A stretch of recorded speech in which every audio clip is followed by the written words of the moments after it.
Looks like we're live. You guys, I don't know how well this is going to work because I'm using Verizon's hotspot because they still can't hook up my internet. So I'm going to wait a few minutes here and see if anybody joins us. I don't know if I can see chat. Yeah, I don't think I'll be able to see chat. I won't know if anybody's here. So thank you to anybody who does show up. Doesn't look like I'm going to be able to see chat from StreamYard, and I can't use my computer because I still don't have Wi-Fi, so I'm going to go ahead and get into the readings. I'm hoping that the moderators come in and can moderate the channel while I'm here on StreamYard. If you can't hear me, I'm so sorry. My dryer, I probably should go turn it off. It's a little, oh, there, I do see comments. Kim, you made it. Thank you. I'm sorry I couldn't alert you about when I was going live because I didn't know. Because with this new phone, I had to reset up my StreamYard account on my new phone, and I didn't know if this Verizon hotspot thing is going to work for streaming. So let me know if it starts buffering or doing anything funky, and then we'll just say that we tried, okay? But thank you for being here, Kim. I appreciate it. Hopefully we get a few more people in here. I see it's 5 minutes to 7 here on the East Coast. So what is that, like 4 o'clock over there on the West Coast? How are you doing, Kim?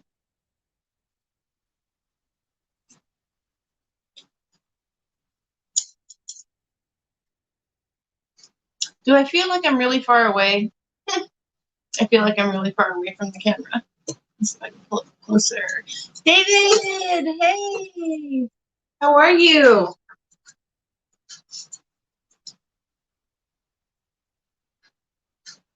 So we got two of you in here. Emotional day. I'm so sorry. I kind of had one too, and I went and took a nap. If all else fails, just go take a nap, right? So I did. I'm not used to taking a nap, especially working 15-hour days, 7 days a week right now. So it was kind of nice to have today off and take a nap and recharge. And I did some meditation too, so that was really super cool. You're okay, just getting by. I am doing well. I am. You know, one day, one problem at a time. Slay them all. I hope so too, Kim. I hope so.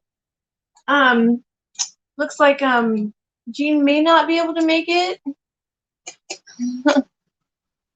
Yeah, my emotions. I should have looked up the astrology for this today, but like I said, the Wi-Fi, well, my phone service is sketchy at best when it's in this apartment. I think it's because it's a brick building. But when they came today to hook up my internet, and again, they couldn't hook it up, they have to rerun the entire wiring. So I'm still without Wi-Fi. But they did give me a way to sign on to their Verizon hotspot. So I am on that, or Xfinity hotspot. So I'm on that, and we're going to hope that we stream well. Looks so far to be doing good, knock on wood, that nothing goes wrong. But there's probably something going on up there in the sky that's causing a lot of this emotions. Like I said, I feel like I've been going through weeks, months now of, some kind of a rebirth. And I watched, I think it was Aries Tarot today actually said that same thing for Capricorn. So it was pretty interesting to be able to see some tarot card readings again, because I honestly have been not watching those because I was watching how much data I was using on my phone. So yeah, that's that. That's what I used to, like, I can't read. I need my glasses, you guys. I swear I just have them in my hand. All right. I was hoping Jean would make it. She's probably really busy with work. I know she's been busy lately. That's what I used till I got data. Okay, yeah. I think we're all kind of in a rut, but I think it's a rut to grow us. Does that make sense? Like, I think it's kind of seeing how strong are you, or how badly do you want something. And so coming out of it, you know, it's going to be what lessons did you learn, and did you learn them and complete a cycle so that you can move on as the Fool again into a brand new cycle, right? Stronger and better than before. But I'm rolling with it. I hope you are rolling with it too. Let's see, still just 2, I think. I can't see the YouTube live, and I can't see how many people are watching, but we're going to go ahead and get started, I guess. How's that sound, guys? We're going to skip crystal talk again today. I would show you what my apartment looks like that direction, but it's just stacks of boxes still because, like I said, I've been working 7 days a week, 15-hour days. I have no time to unpack still. My kitchen is mostly unpacked. My bathroom is unpacked. And my bedroom has boxes stacked, but for the most part, I'm like half and half. I'd say I'm half and half. So, yeah, Kim, it's been really nice reconnecting with you and talking with you, you know, off on the side again. I really appreciate that connection being back, and I'm glad to see you back in the room. So let's go ahead and get started. I'm not going to light any candles. I did burn a little sage, and then I have this, oh God, it smells so good too. Egyptian musk essential oil spray. It smells so good. It smells so good. So I'm going to go back to the store and buy all his supply. Because whenever you find something, you know how when you find something you really like and it like speaks to you, you go back and it's gone. Well, I know his is still on the counter, so I'm going to go back and buy all his stock because this stuff smells amazing. But yeah, it's an Egyptian musk. All right, David. So we're going to start with Aries. I'm sure Barb will come in at some point and timestamp for anybody who's seeing this in the future. So go ahead and feel free to check in the comments below after the video airs and click on your sign or your sun, moon, or rising sign, even your Venus, or if you're a cross watcher on that sign as well. We do welcome cross watchers on the channel. Everybody has their thing, and if that's yours, then so be it. You know, who am I to judge? So we're gonna start with Aries here. We're gonna do guess what I found, guys? I found my Secret Language of Light Oracle deck, so we are bringing it back this week. So I'm super excited to have this back. I guess there was a reason why I didn't find it last week, but obviously it's back. Whoops, sorry. On the phone, I always forget to go opposite direction. It's mirror. So we do have our Secret Language of Light deck back. We're also going to talk to some fairies because I feel like with all the emotions running so high, we need that lightheartedness again this week. So we're going to talk to the fairies, and then again, we're going to use the Mystical Manga Tarot that I still love. I really do think this is one of my favorite decks. So we're going to use that today. I'm just trying to keep everything light and good and happy, and see where we can go with this, okay? And then we'll get our messages from Spirit. So with that being said, I'm going to turn the camera down. Oops.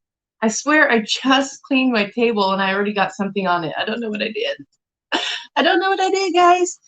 Anyways, so. Hey, Justin. Nice to see you. Thank you for being here. All right, guys. I'm going to flip it down. And we are going to go ahead and get started with Aries. Aries, we're going to pull your fairy card first.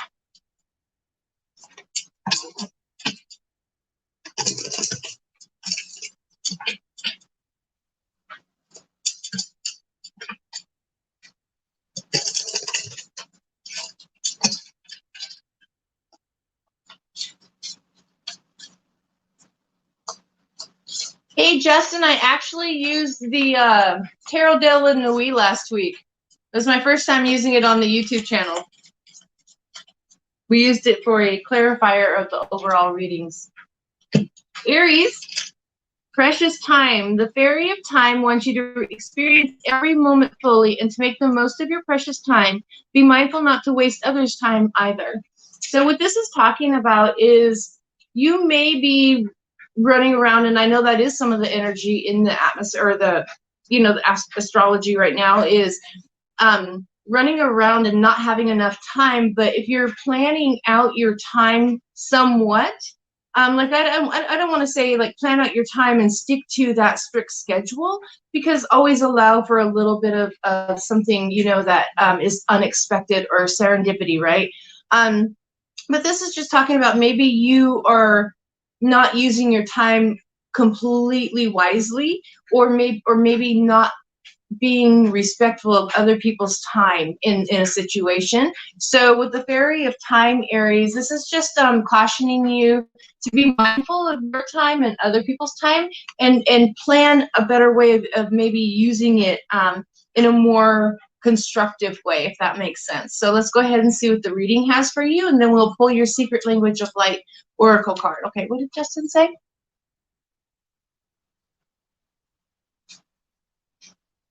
I'm so sorry, Justin. I'm really sorry to hear that. I'm really sorry to hear that, Justin. Well, thank you for showing up here. You're welcome here anytime. You can call me anytime. We'll talk.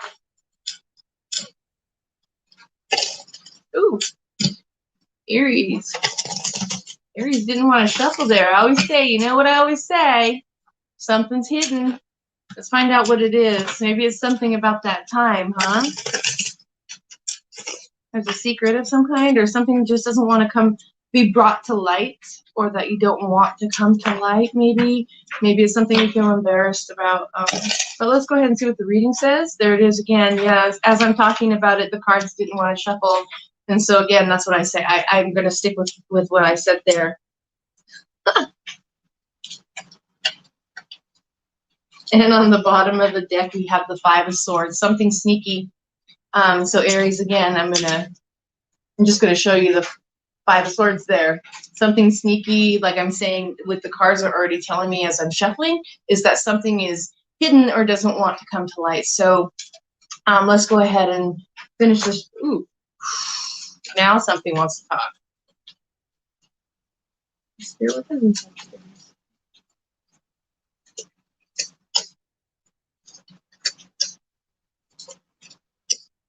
Ooh, okay. Yeah, exactly what I was saying. Holy smokes, yes. Yes, what do we got on the bottom? Oh, good grief, you guys. Look what's on the bottom of the deck there. All right. But that's okay. That's okay. Let's go ahead and do this reading and see what we get. Has something to do with either someone maybe wasting your time. Maybe that's what it is. And you're kind of in your head about it. You are showing up here. This is the good news, is you are showing up as justice. Like, you know, finally that this is happening. Maybe it's been happening for a while, but your eyes are finally open to it. And in a fair and logical way, an Aries way, you've said no more, you know, because in this situation, I see two things happening here, right? So you have the Ace of Wands, which means time to start over, right? You're starting over on something. Something is going to drive you or cause you to drive forward in a more positive light, right? And get out of this Nine of Swords in your head momentum that you've been in, you know, like dragging your feet, not sleeping at night, not getting enough rest, maybe not even. And again, that comes back to time. When you're in your head, you can't be productive as well, right? So something here has gone awry, but I don't see it staying that way. Supporting the reading, you have the Four of Swords. So that's talking about the rest, right? And it's also talking about the acknowledgement, the rewards of a life well lived or a job well done. So was there somebody who was sabotaging your time or causing you to be in your head and not give the time that you needed to a situation?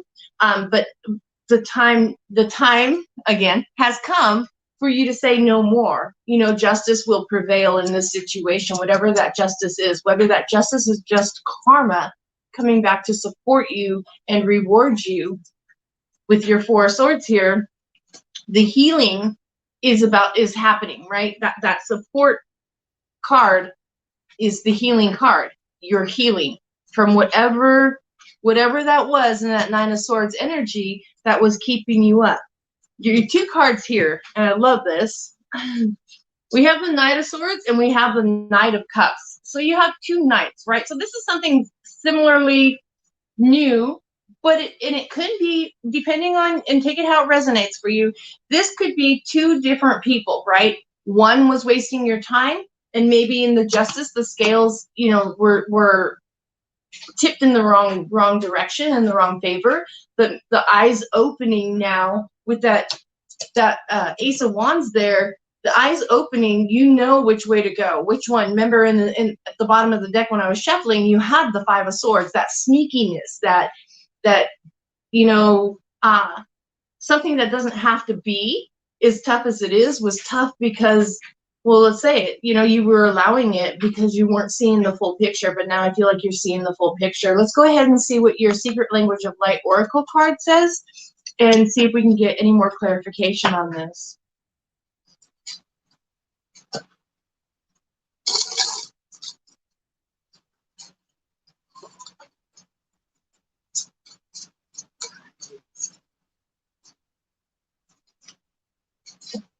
Remembrance. So this is probably, whether it be work or you know, a personal situation, remembrance is talking about maybe this is something that you're being reminded has happened before in the past.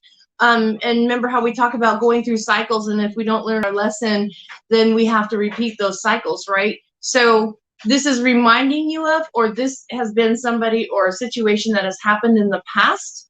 And then it's just reminding you of why that didn't work out and why it's time to move forward now, okay? So don't waste your time. Don't let anybody waste your time. Don't waste their time. Worry about yourself. Heal yourself. Know that you're moving forward. With this Justice card, that's just saying karma is taking care of the situation. The universe is taking care of the situation, you know, to help you out of whatever it is that's been wasting your time, or away from the person or situation that's been wasting your time. Okay, Aries, that is what I have for you this week, and I hope you get something from the message there. We are going to move on to Taurus. Thank you, Aries, for letting me read for you. Oh my gosh, guys. I accidentally put the glass on my table upside down, so I can't get anything off of it. And then these nails don't help. Gosh, this is going to be crazy. And then I clean my table. Bend my cards all up. All right, Taurus.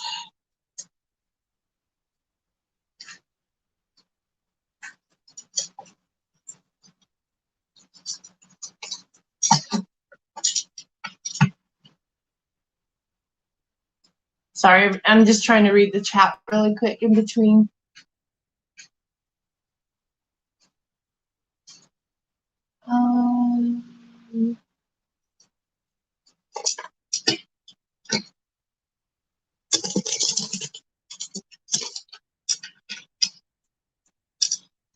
You know, Justin, what I want to say is maybe there was a lesson in that, something that you were needing to grow through, you know? I don't know. I don't know. I know it's unexpected for me to hear that, because I really did see golden light on that relationship. So I'm not going to talk a whole lot on that right now.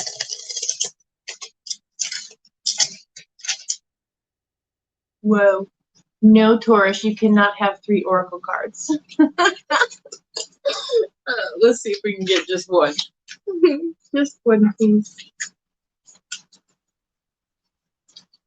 Guys, I feel really low. I feel like I should grab a pillow to sit on. There you are, Taurus. Ooh, Taurus, it's time to get outside and do some stargazing. I love this card. I really do. I always feel like this card is for me. It's not. It's for you, Taurus. When you gaze at the stars, you give yourself fairy focus. Your intuition will flow more freely and reveal what you need to know about your situation. So this is, you know, talking about getting out into, you don't even have to get out into nature to stargaze. You can, as long as you're not in like a really big city where the lights are so bright and there's no stars to see. I know with my 15-hour days, I'm getting up, you know, like, and going to work sometimes at 5 o'clock in the morning. And when I do, I'm just in awe of what the sky looks like. Like the moon, of course, is still out, but the stars are still out too. And I just love it because I get to see them, because I go to bed before they come out. So, there's something powerful about looking at the sky and seeing the stars and the, you know, the moon, And I just feel like it's a really great time for meditation and getting that grounding that you need. Yes, the sun is beautiful, and I love me some sunshine. Of course, look how white I'm getting. Haven't gotten a lot of sunshine lately. I've been, working so much, but this is just talking about stargazing and getting out and reconnecting and, reconnecting with your intuition and getting that flow back into your life, right? And anybody, you don't have to be a Taurus to do this. This is great advice for any sign, anybody, especially anybody going through anything emotional. This is a great way to ground yourself and get back, some of that peace of mind that we all need. And if you're lucky, you'll see a shooting star and can wish on it, right?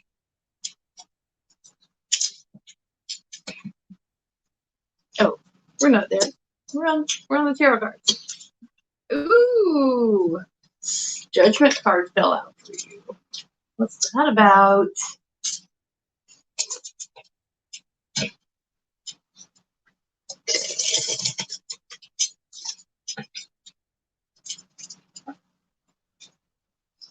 We are on Taurus. Yes, on Taurus. Thank you, Kim.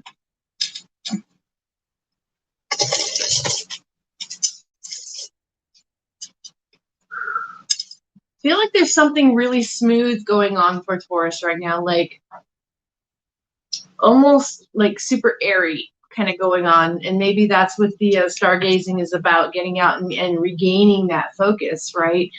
Maybe you're in the clouds a little bit and it's time to like get grounded. So let's go ahead and see what this says, Taurus.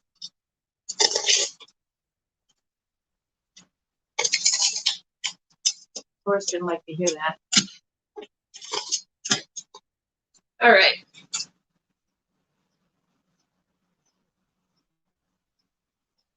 Not doing I'm not doing that. I feel like Natalie when she says she's not doing that. I don't know how many of you watch Natalie, but she's like, not doing that many. Oh, yes. Okay.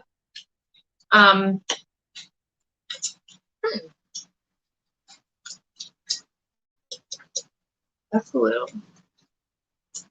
Got it.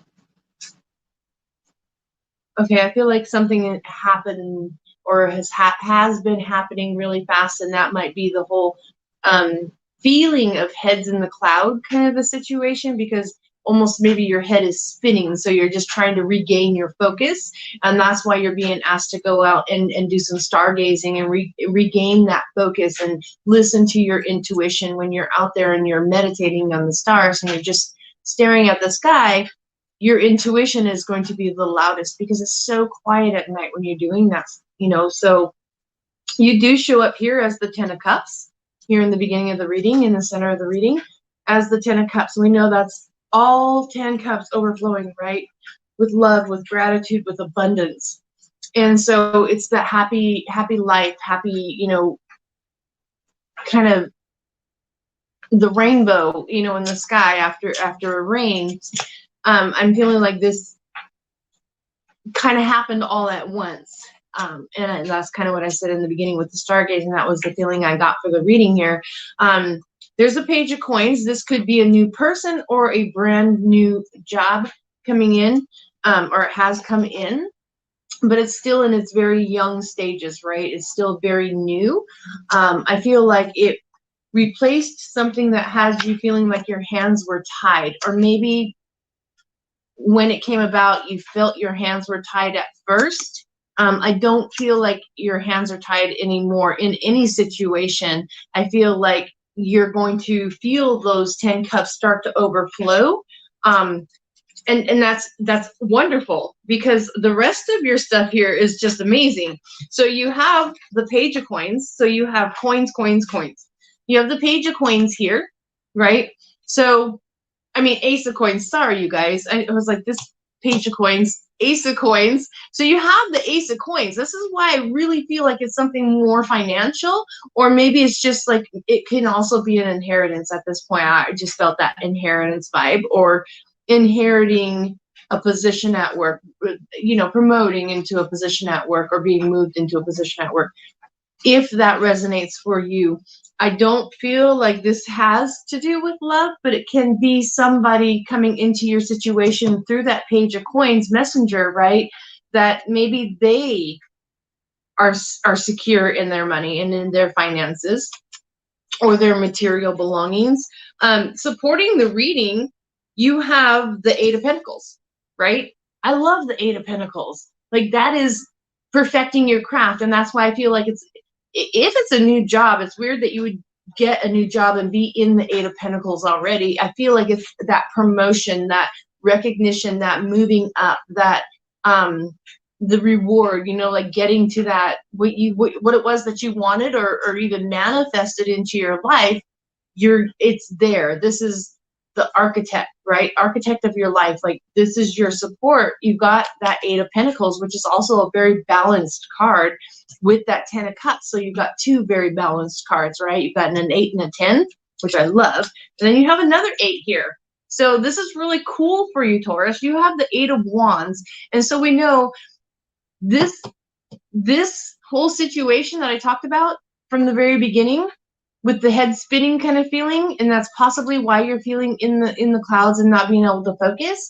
You have the 8 of Wands. This is the fastest moving card in the deck besides the Chariot. This means this happened all at once, really fast. It came charging in for you, and it left you feeling maybe a little scattered and needing to recenter and refocus, which is, what you're being asked to do with that stargazing. So let's go ahead and do your Secret Language of Light Oracle and see what you get. See if we can get any. Oh, you guys, the Emperor is on the bottom of the tarot deck. Check it out. Yes. Yes. Having everything. Having what you wanted. Being in that position and having what it is that you need, right? Gosh, I love that. I love that a lot. Making sure I'm picking up my cards right.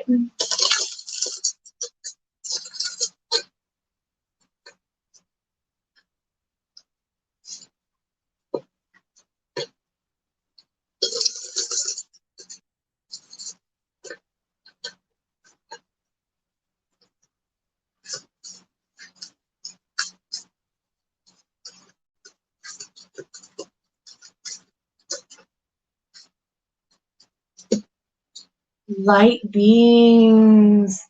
Okay, so a number 35 breaking down into an 8, you guys. That would be the third 8 on the table here. I love that. 888. So this is something divinely guided.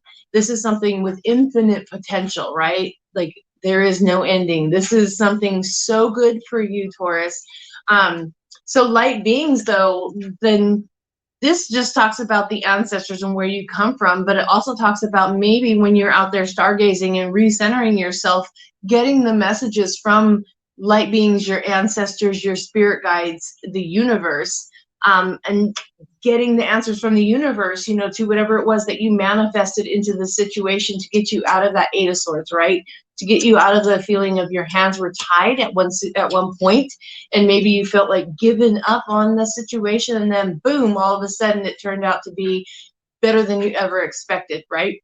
So with the light beings, and also I feel like this came out because it does break down into an 8 for you, and I love how that breaks down into an 8. And the light beings, how they're talking through their, through telekinesis. They're sending you messages, and you may even be getting these messages at night, right? When you're sleeping in your dreams. So pay very close attention to messages in dreams, colors of the things that happen in dreams, because we don't always dream in perfect color. And when we do, we should pay attention to the colors that we are seeing in our dreams, because there's messages with those colors.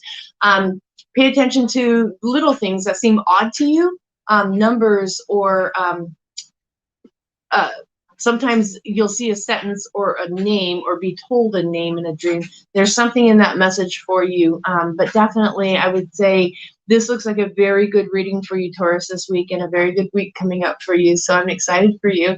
Thank you for letting me read for you. That was so cute. Gemini, not cute. It was great, actually. Gemini, you're up next. Oh, come on. Good grief, you guys.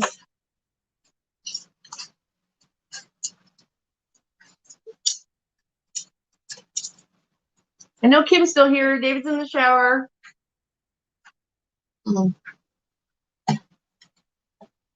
I wish I could see YouTube, you guys. I miss seeing YouTube. Like I guess I'm just used to it.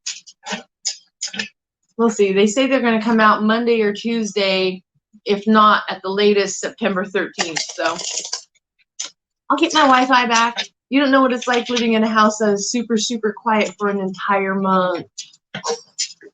It's better to be at work for 15 hours a day. Although that's drama too sometimes. Okay, Gemini, what do we got for you? Tree wisdom. So I'm thinking, and you know what? We are getting ready to go into fall. There's not going to be a whole lot of time where we can go outside and comfortably enjoy the outdoors, right? Like, yes, we can get all bundled up and go out in the snow and the ice or whatever when winter's here, but there's not a lot more time to get outside. But these cards seem to be saying today to like get outside, you know, to get out there and to listen to nature, to commune with nature, get regrounded and get rebalanced. And that's a really good thing. If we're all going through a lot of emotions lately, there's something out there, up there, you know, that is saying like, here's all these emotions. We need you to heal from them, because that's what we do when we have emotional days. There's something we need to heal from. We need to purge from our lives, right? But with tree wisdom here, Gemini, let me read it to you. This tree dryad will help you navigate through your current situation. Her flute can reveal insights and answers through the sounds it makes. So one of my favorite meditation videos that I have for sleeping with on YouTube is tribal flute music. I just love that. And it kind of has the rain and the waterfall in the background. So listen to things that speak to you, but I would definitely check out something like that on YouTube and maybe do a meditation with it. There may be some messages that come to you during that meditation, Gemini. So this is a really beautiful card. Go ahead and pull your tarot.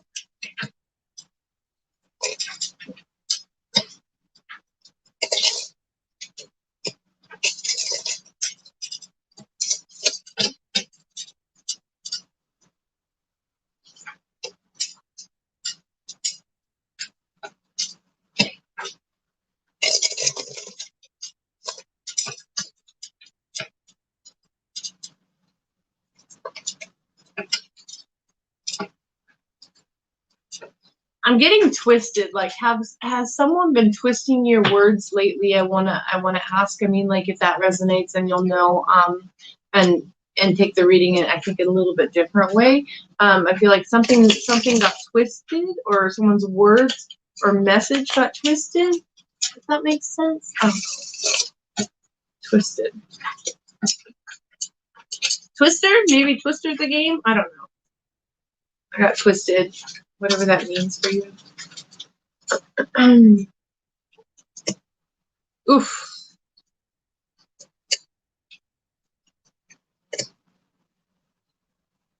Whatever it is, you already know what it is, and you're working your way out of it. You've already taken the steps to work your way out of the situation. Yes. Yes, absolutely. Yes, I love this.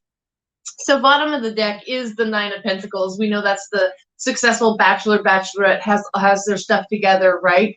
They've climbed the mountain and they're standing at the top. They're reaping the rewards of their harvest. They're reaping the rewards of their manifestations, the things that they put into play. They're reaping them. And the reason I say it's manifestation is because you're going to see it here in the cards as we go through them. So first of all, you are showing up in the center with the Ten of Swords, but that I feel like it's a Ten of Swords that you're putting down and saying, I no longer will carry this burden, right? Like, I know where I want to go now. I know what wasn't working. I know what I need to do. And you manifested your way out of it. You put that out into the universe. You said, this is what I want. This is what I expect. This is what I deserve, right? And you have the wish manifestation card. The Nine of Cups says, you wished for it, it's been granted, right? So now you've been granted your wish. Whatever it was you wished for is really good, because all the rest of these cards are pretty amazing, Gemini. And I really like that for you, because I don't know how long it's been since I've done a really positive reading for you. And we can always spin it to the positive and talk about how to get back to the positive. But I feel like this starts out as a positive.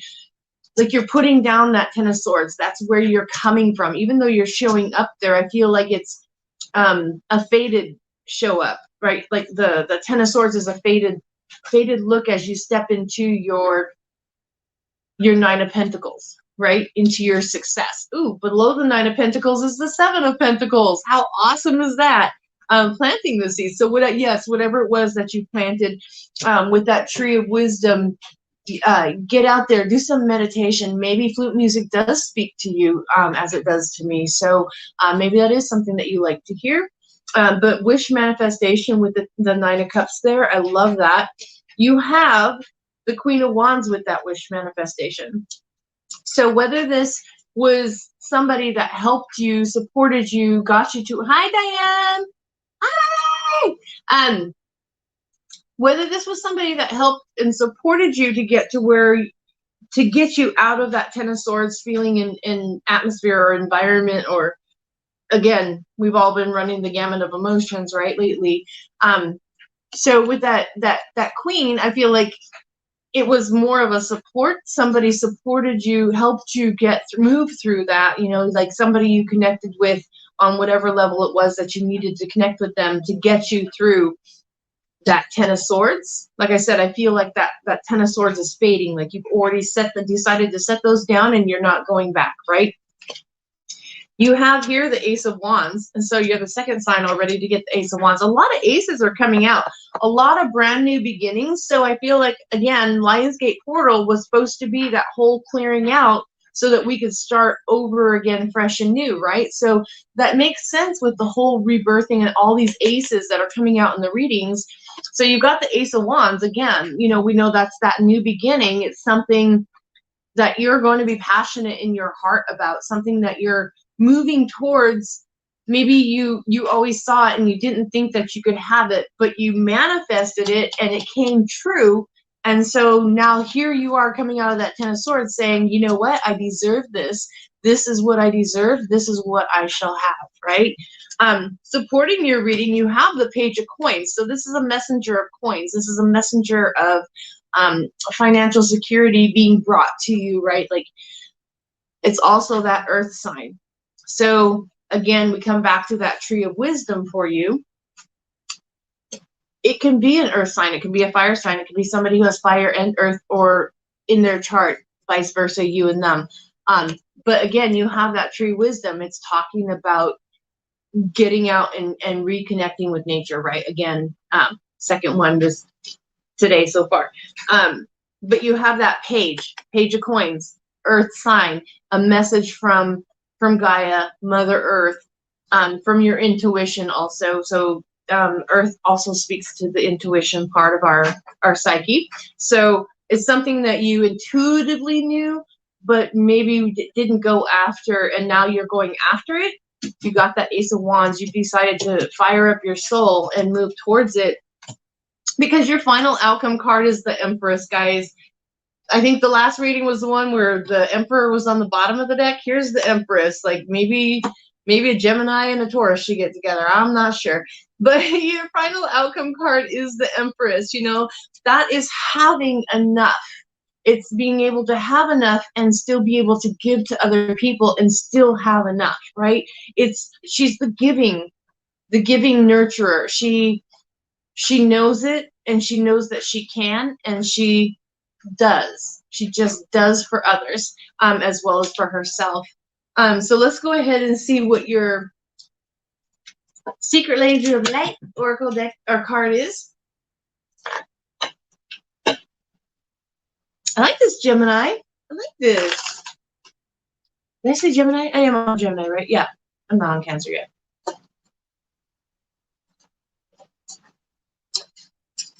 I'm trying to squint at the screen. You guys, I think I need new glasses already. I've only had these for 2 years. Can't believe my eyes would possibly be going bad again. And it's just stress.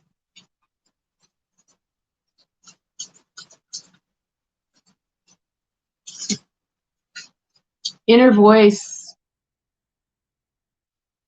Inner voice. Yeah. And this is a lot of that, it's a lot of the head chakra vibes here.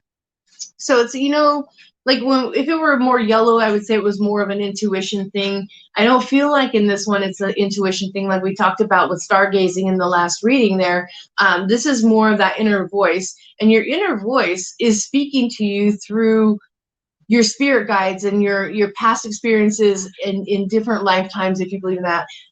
Your inner voice is that knowledge that carries you through tough times, right? Through that Ten of Swords. Your inner voice, and this is kind of, I know this is probably supposed to be angel wings, but I'm seeing it as hands, like giving hands, you know, like here, this is what you, this is your reward, this is what you deserve, this is what you're being given, take it, you know, and be grateful. So it is the, you know, it's the pinks and the purples, but it's starting with the communication there on the bottom. It's the throat chakra, the third eye chakra, your crown chakra right there. So this is talking about that inner voice and just that knowing, that deep within every fiber of your being, knowing that everything is going to be okay.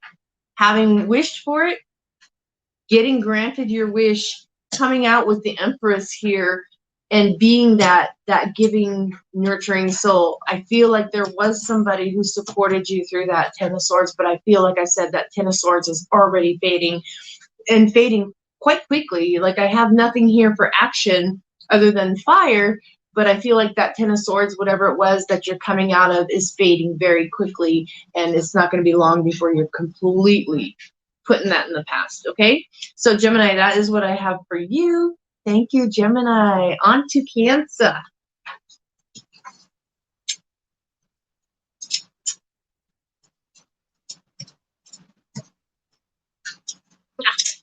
I'm going to mess up the edges of my cards with these nails. I need to figure out what to do about this table. Flip my glass back over where it belongs, the way it belongs, maybe.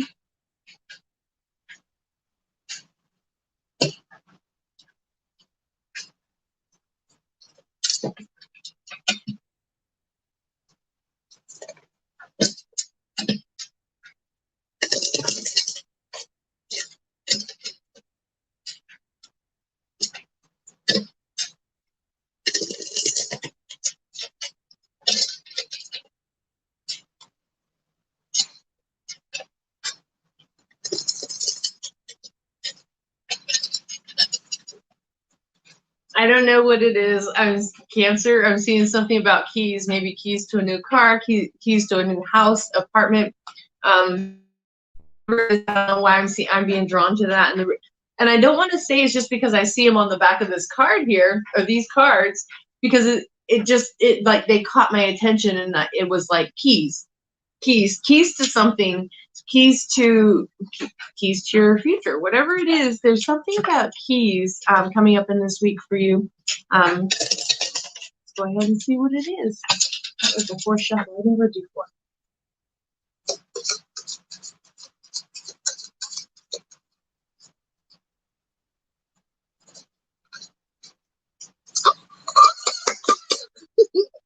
New beginnings, new car, new house, new apartment, new relationship, whatever it is. The keys to something new. Okay, something new is happening for you this week, Cancer, and I like that.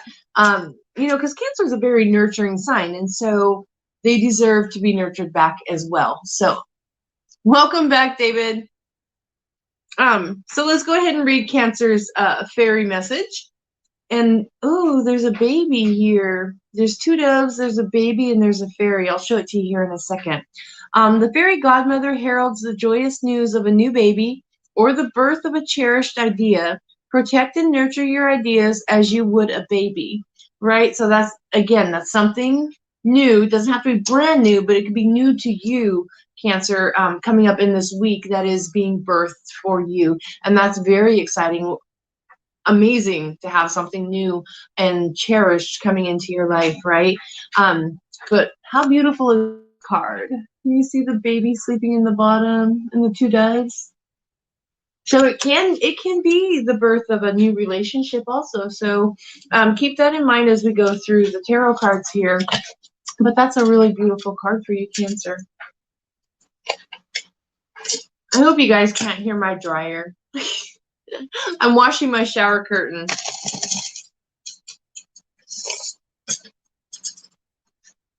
Well, washed it. I'm drying my shower curtain. That makes more sense.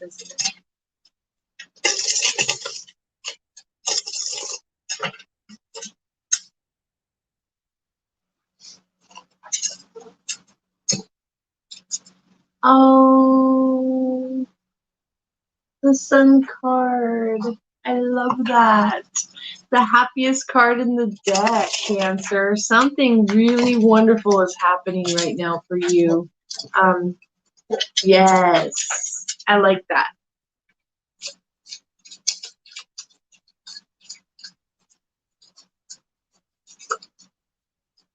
Ooh.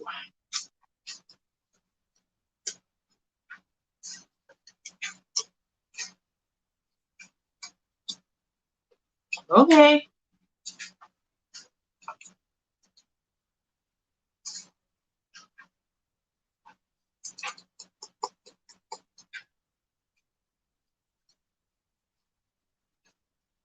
Okay. This is interesting. This is interesting. I may even pull a clarifier. So you're starting out the reading here in the center as the Two of Pentacles. We know that talks about balance, but it also talks about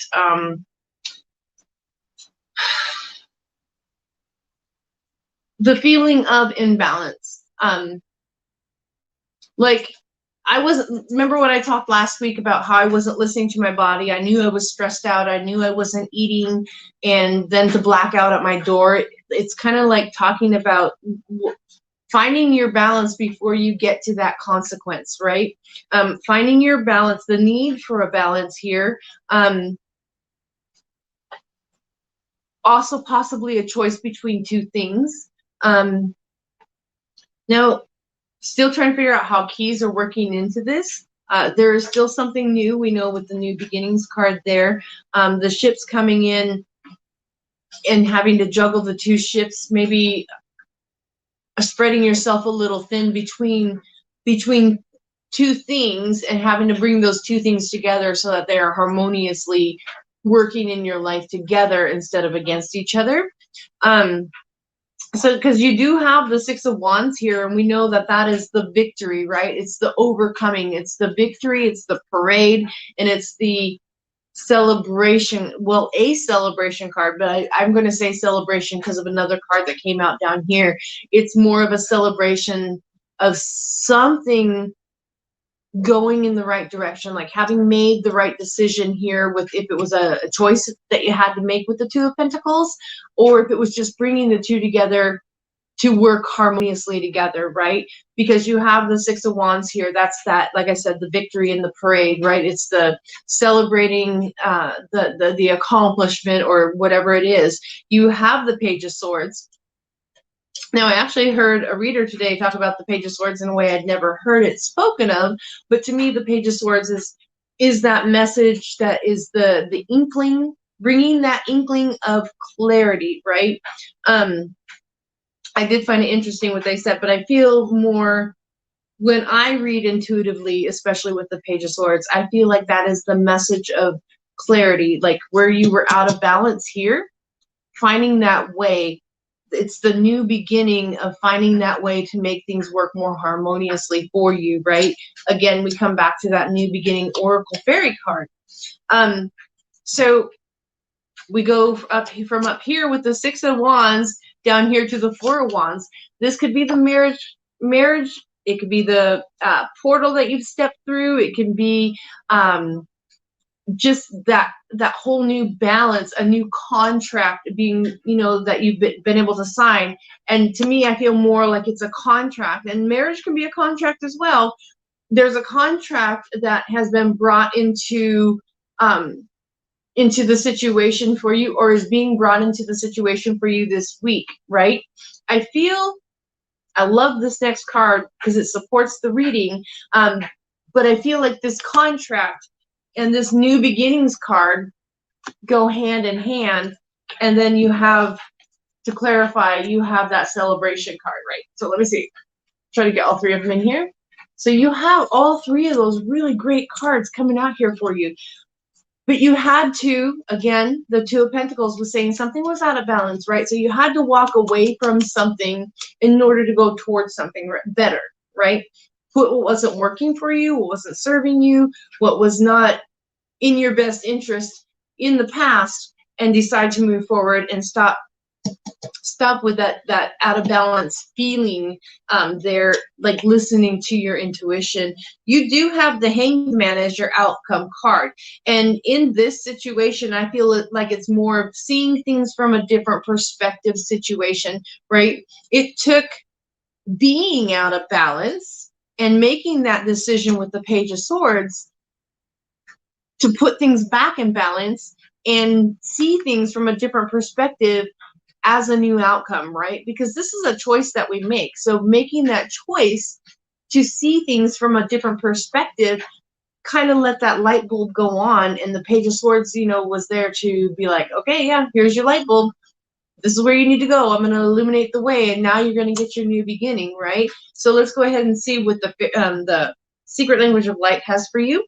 But it's also talking about accepting consequences for things. So if that resonates with somebody, maybe there's something about having to accept some consequences to be able to move forward, to move on here from the Eight of Cups, right?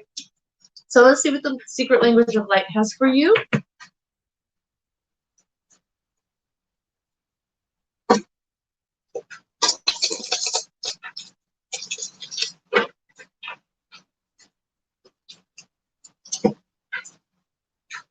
Nourishment.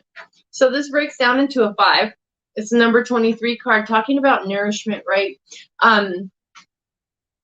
Again, if I could bring back what I talked about last week, right? Knowing that you need to nourish yourself, right? That you need to take care of yourself in everything and anything that you do, because nothing else matters if you're not taking care of yourself. So nourishment could be nourishing yourself. It could be nourishing other people or a situation to help heal and move it forward. Oh, Sparky, Valerie, hi, we got new people in here. You're blocked somehow. Oh, Sparky, I don't know. I can't. I'm on StreamYard, so I don't know. I hope you're okay now. Oh, Sparky, I'm glad you're here. I'm sorry. I'm sorry. Maybe I'll be able to go through when I get my Wi-Fi up next week and see your messages, because they will post later after the live. Valerie, afternoon. Nice to see you here too. Thank you guys for showing up. I appreciate it. Anyway, so let me show you the card. I love how beautiful that is. So nourishment can come in the form of communication. We can nourish another person by a simple, you know, nice comment to them or compliment to them, or you never know what somebody's day is going, you know, how it's going or what's going on in their life. But it's so easy for such a small little thing, a small compliment to somebody in passing, to nourish their soul and maybe help uplift them and fill them with some good vibes, right? So when we fill other people with good vibes, we are also filled with good vibes, okay? So I'm feeling like there's something about nourishing and taking care of yourself, but also thinking about how simple it is to nourish another person's, you know, mental state or abilities or daily activities just by giving a compliment. Maybe you're somebody who gives a lot of compliments, and it's talking about how you do nourish other people, right? You are a Cancer, and we talked about that in the very beginning of this reading. I said Cancer's the nurturer, right? So you're also the nourisher, right? So that's very Cancerian for you, and I really like that card for you. But just continue to be yourself. Know that you are on the right path, that what you have put into motion you're getting that new beginning. The fairies, you know, are supporting you in that. And I really like that for you, Cancer. Thank you so much. We're going to move on to Leo now.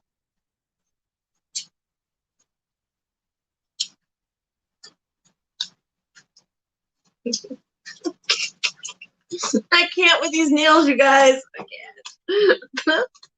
Either that or the glass. One of them have to go.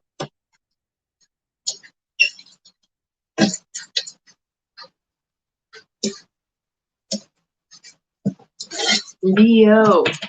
Sorry about that screechy sound. I need to get a pillow to sit on.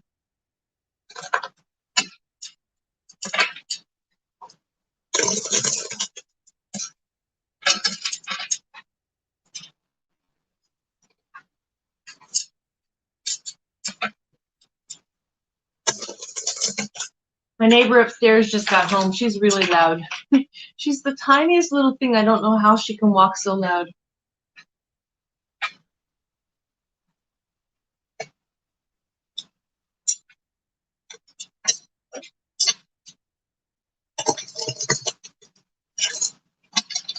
That reading resonated, Diana?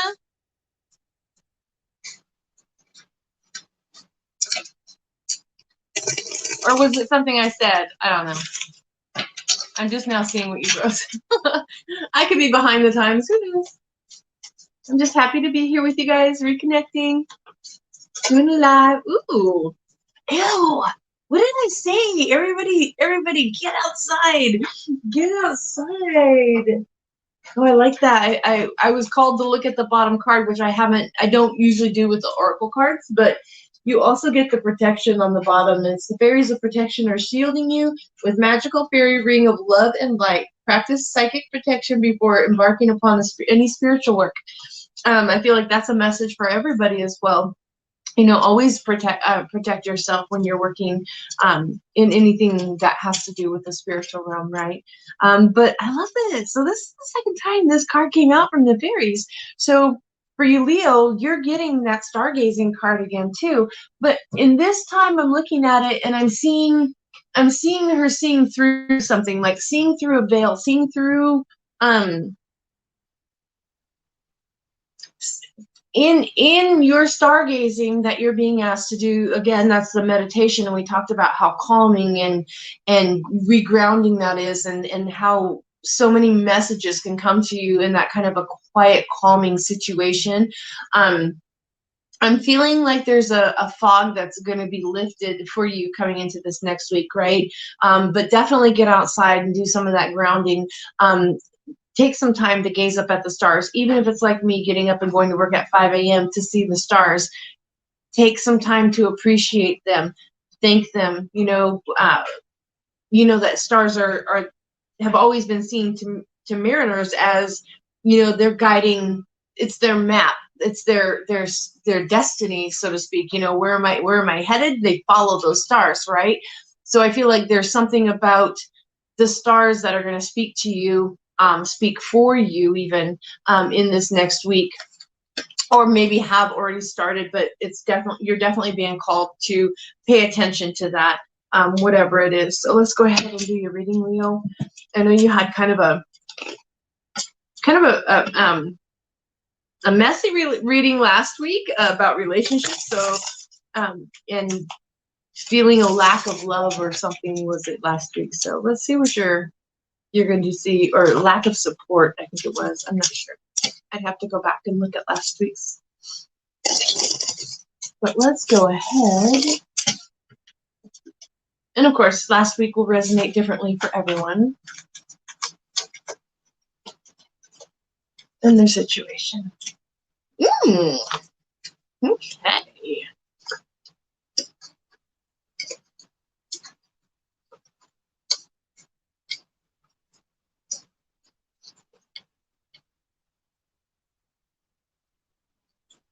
This is interesting. Oh, you know what? Just for those people who are only clicking on the link for their sign, I probably should read this the second time around as well. So the stargazing fairy, when you gaze at the stars, you give yourself fairy focus. Your intuition will flow more freely and reveal what you need to know about your situation. again, that's, like I said, like the fog lifting is what I was seeing with this card for you, not necessarily what I saw with the last sign that I read it for. But I feel like this is that fog lifting, right? And it's cool because then some of the cards came out to support what I was saying there. So first of all, you're showing up here in a very, very victorious fashion, right? So you've got the Six of Wands, and we just talked about that in another reading where it showed up in a different position, but you're showing up victorious here. You're showing up victorious. Whatever it is that you've been going through, whatever decisions that you had to make, I feel like you made them and you were convicted to them, right? When you set your mind to it and you said, nope, this is how it's going to be, I'm done, you made that victory happen for yourself, right? So I really like that for you, Leo. And if it has anything to do with the reading from last week where it was a situation of, you know, some kind of a relationship or whatnot, and a relationship can be between two people that are in love or have been, you know, together for a while, or even a parent and a child, right? So whatever it is that you're coming out of, the fog is lifting and you're coming out victorious. So you have the Four of Cups here, right? Your next card is the Four of Cups. And this talks about the three cups that you know, the three cups that you're used to, the things that you're used to, the ones that you see, but maybe they're not enough and they're not fulfilling for you anymore, right? But because you're in a fog, or because you're not paying attention and looking at the full big picture or everything around you and the signs and the messages that universe is trying to send you, you're missing the fact that someone is trying to bring in that fourth cup, right? You're being offered a fourth cup. That fourth cup is your way out. It's your option. It's what you have been asking for, but because your mind is in a fog or other things are, you know, like keeping you from seeing what it is that you want is right in front of you, distracting you is what I want to say. Distracting was the word I was trying to come up with. You're not seeing that the fourth cup is there and it is being offered to you, and it's time to accept it. Okay. I feel like this was, again, your next card talks about being in that fog, having to make a choice, not knowing what choice to make or which way to go. Again, don't worry about it because you're here. This Six of Wands is talking about, this is my staying power, right? This is my victory. And when you have a victory, you hang on to that victory. Hang on to your victory. No matter how small it is, any victory is a victory. Take the win, right? So you have the Two of Swords here. And all this guy has to do is get out of his head, because we know the swords talk about being in your mind, right? So he's standing in his own way in this situation here. He just needs to uncross his swords and be the warrior that he is, turn around and see the path behind him forward, right? Again, we're talking about not seeing what's in front of you like we did with the Four of Cups. So I love that those two came out together at the beginning of the reading with to speak to what you're being victorious over, right? I don't feel like it's completely in the past. I feel like it's something that you're only just getting that aha moment, right? Identifying with and saying, okay, this is how it's going to happen. This is not what I'm going to accept anymore. And this is where I'm going to go from here. Because you do have the Two of Pentacles. Again, the Two of Pentacles is out in another reading here, talking about how the imbalance, you know, not seeing how to balance it out or how to make the decision to move forward. Again, two and two, Two of Swords, Two of Pentacles, but it's that clarity with that stargazing, the victory card, the number Six of Wands, saying the fog is lifting, right? It's time to go ahead and accept and move forward. The fog is lifting. You can see your way. You can see the path in front of you. The path is laid out. Follow it. You don't have to see the whole staircase. Just take the first step, right? Down here supporting the reading is the Hermit. I feel like this is something that possibly you've been going through for quite some time. But I feel like you... for some of you, I'm not going to say for all of you, I feel two different ways on this.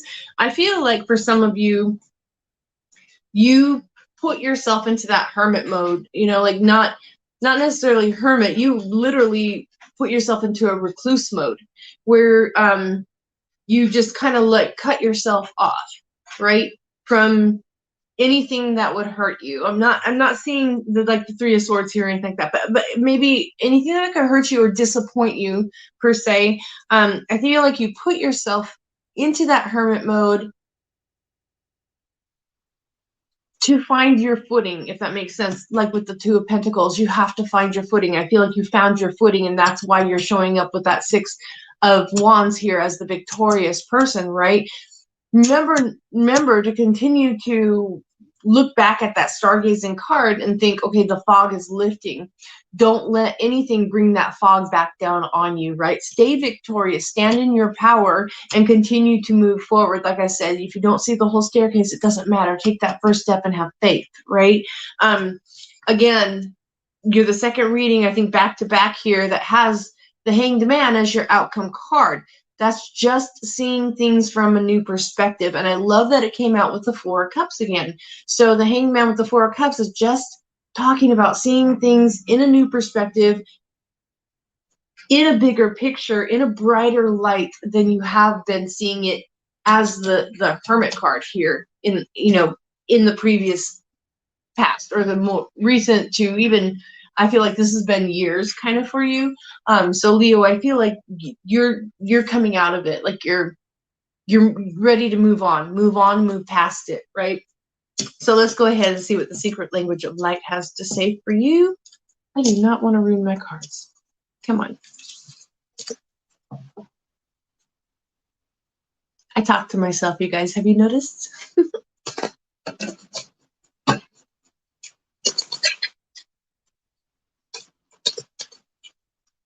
This will be interesting.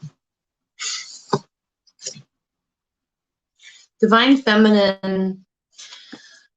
So we all have a masculine and feminine side, right? And getting the two in balance is what we should be striving for. So the Divine Feminine is a 31, and it breaks down into a 4.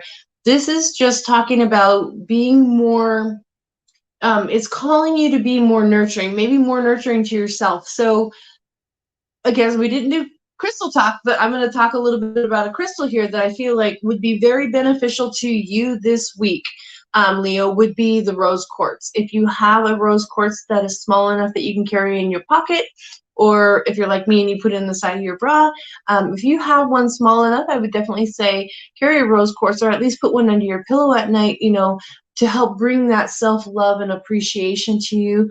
And if it's love that you're trying to bring into your life, help that attract it to you, right? Or help it give you the motivation to attract it to you.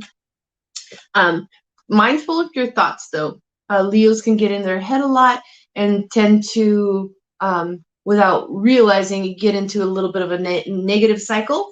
When those thoughts start, be like me, I'm like, this is how I keep myself sane, you guys. I get a negative thought starting in my head, and I just like snap it off real quick, because if I don't, I'm putting that out into the universe. So be mindful about what you're putting out into the universe, even thoughts in your head.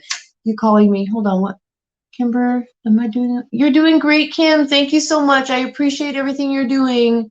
I see you. Yes, I see you. Thank you. You're doing good. So if that made sense, I hope so, Leo.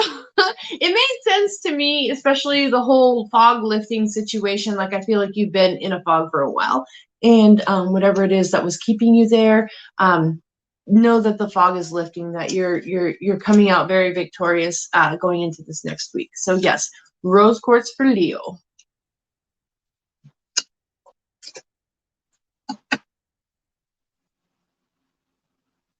Let's see. So we are moving on to Virgo. Ooh, you guys, that puts us at halfway, doesn't it? Yes, it does. Ooh.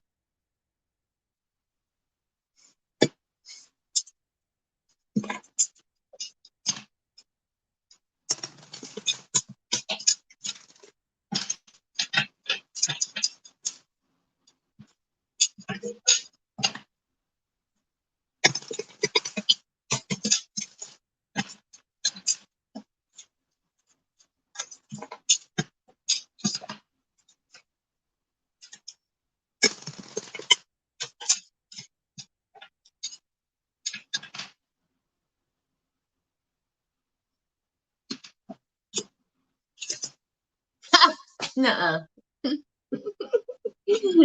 I'm not even joking, you guys. We all just need to get outside. Let's go camping. We need to get outside and go camping.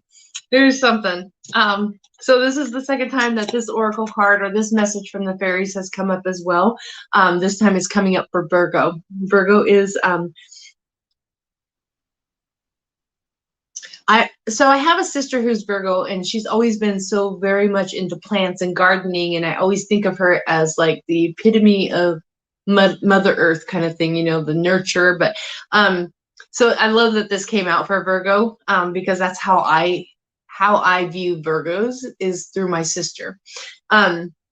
But you got the Tree of Wisdom. This tree dryad will help you navigate through your current situation.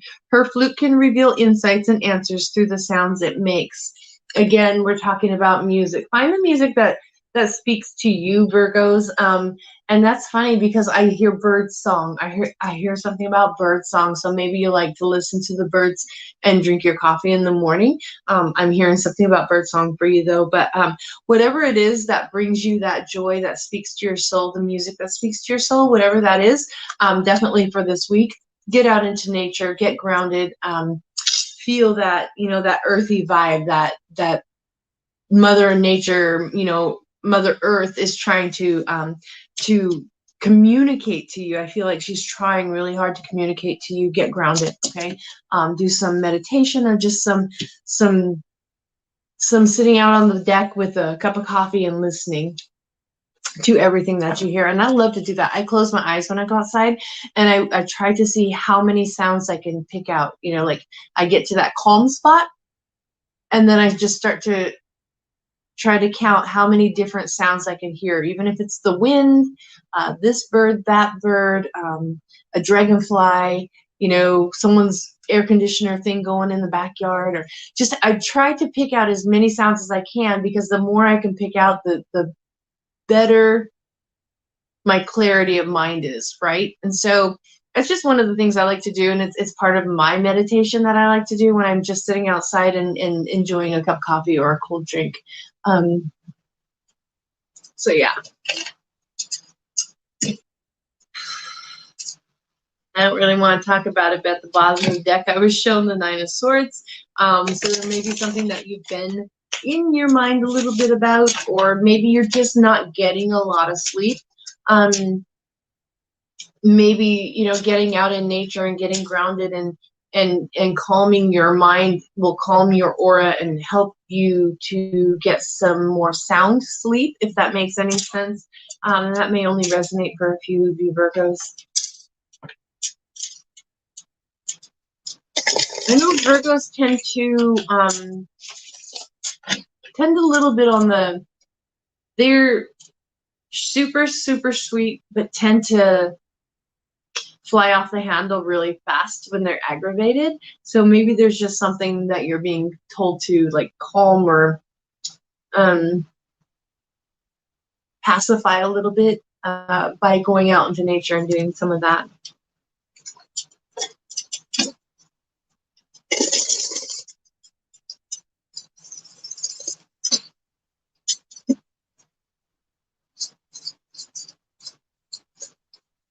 Yes, sit against the trees. Ah, I miss that. I miss a backyard. I miss a backyard. Okay, Virgo, I love this already. What?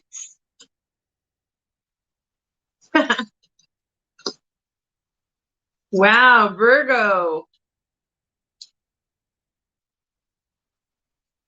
You're going to have a really good week. Or you're going to have the beginning of something new starting in this week. It's amazing. Okay. Oh, yeah. And cause for celebration. Look at that. Some kind of contract, marriage, partnership going on there. So you start out as the Emperor. That means that you are like, you're up there, right? You're probably there with the feeling of confusion or confliction, if that makes sense. The Emperor talks about, you know, he's the divine counterpart to the Empress, and we talked about her, but he is the fair and the patient and the I'm not going to say he's the lender because he'll never have to borrow. He's the emperor. Come on, he's got everything that he needs, but he's also fair and just, and he's just in that place of, and don't put gender on the cards. This is just the meaning of this card where you're showing up, and it's in that place of complete contentment, and being able to give some of that to others as well, right? There's some kind of message coming for you this week, some kind of message. I'm trying to figure it out, because you got the High Priestess over here, right? And we know the High Priestess is she knows everything. She has all the books, all the scrolls. There's nothing that she doesn't know, right? She has all the answers. So I feel like this message coming in is going to bring you all those answers. Maybe it's somebody who's going to come in and have the answers that you're seeking, or has come in, because you are showing up as the Emperor, right? So you're showing up as the Emperor, but I feel like something helped put you in that state. Something, someone, some messages coming in. It's going to have all the answers that you are seeking in a situation. I almost want to say a contract again. Remember, I saw that at the bottom of the deck and called out contract. I'm not sure. Let me just finish out these cards, because I'm really stumped by your outcome card, but by the time I get there, I'll probably have the answer, and that's how the cards work. So you do have the Three of Wands here, and that talks about your ships coming in, right? That, in the Two of Wands, you send out your ships to the far reaches of the earth in hopes that they will find merchandise and come back bountiful, right? So here we're talking as the Three of Wands, your ships are coming in, right? What you have put out into the universe, hi Darcy, is coming back here to gift you something. You won't know what's on those ships until they land and they come into port, right? But your ships are coming back.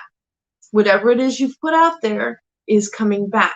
Now, if that is in a karmic reward, say if you're putting out bad karma, don't be surprised if your ships come back empty, okay? So know that what you put out will come back to you tenfold. So if you've been putting out good karma, you sent them out with the best intentions, you spend your days living your life with the best of intentions, not just for yourself, but for all of those you come in contact with. Know that that is coming back in and to be a reward for you, right? That's what's going to be on those three ships coming back for you. Supporting the reading, though. And that's where they conflict each other a little bit. You have the Three of Cups. That's that celebration. That's the graduation party. That's the retirement party. It's people coming together to celebrate, right? So I feel like these ships are coming back with some really great things on them for you, whether it be karma or that manifestation that you put out into the universe to come back to you. It's coming back, and it's going to cause you to celebrate, because that's what's supporting the reading here. It's supporting the Emperor, right? It's supporting the message and the High Priestess of all the knowledge that you need to get to where you want to go. I feel, and this is the outcome card, so I'm waiting for the Secret Language of Oracle card to give me a little more clarification on this. But with the Five of Cups, we've talked about this many times. I see this as the card of knowing what it is that you want. So maybe this is more of a warning, a reminder to be more careful of the things that you put out into the universe. Don't alienate yourself from people that want to celebrate you, right? If people want to celebrate you, let them celebrate you. Because don't alienate yourself over here drinking wine by yourself when you can be out with your friends celebrating your accomplishments, being in that Emperor mode, right? Being in that Emperor mode. Don't if something happens this week, don't let it put you backwards into the Five of Cups from the Emperor. Know that you are going into this week as the Emperor. Why would you want to be the Five of Cups, standing on the other side of the water, trying to get across to the one thing that you wish and desire the most, right? So let's go ahead and pull, actually I want to try and clarify that. Put the cards back where they belong. We're going to pull a Golden Martin though, just see if we can clarify that Five of Cups there, because I'm just not getting a clear message on it, and so I want to get a clear message. A clear message. Clear message is not allowed. I'm just kidding. Darcy! I love you all. I love you all. Thank you for being here. Please don't forget to put a like on the video. Share if you like.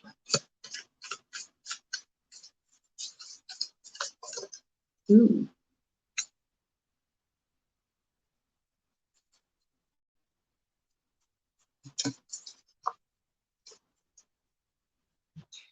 Yeah, you're going to have a choice to make. Okay? And this is so, I love that these two cards came out, because immediately it told me there's a choice to make. So I was only asking for one. I got two. I got the 9 and I got the 6. So you have a choice to stay in a wounded pattern situation, or continue on in this Emperor mode, right? You can easily fall back into what it is that you've done in the past that had you feeling in the 9 of Wands situation, or you can move on and become victorious with the 6 of Wands, right? We talked about the 6 of Wands already in a few of the other readings. The 6 of Wands is that victorious card. You can have an outcome of victory. I feel like there's still a choice to make, and the 5 of Cups is talking about making that choice to move on and move forward into something more beautiful and better, right? So what looks better to you guys? You want that wounded warrior, or you want that victorious warrior? You decide. Okay, Virgo? Yes, Virgo, you decide. Thank you, Virgo. All right, moving on to Libra. Yes, Darcy, that was Virgo.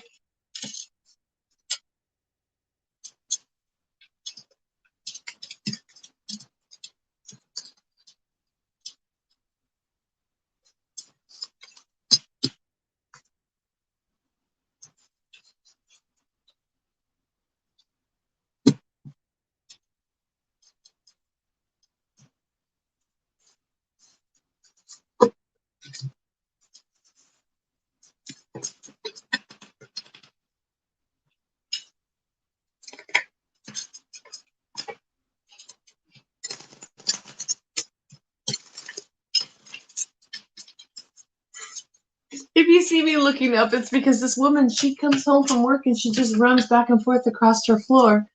And she's so tiny. I don't know how she makes so much noise.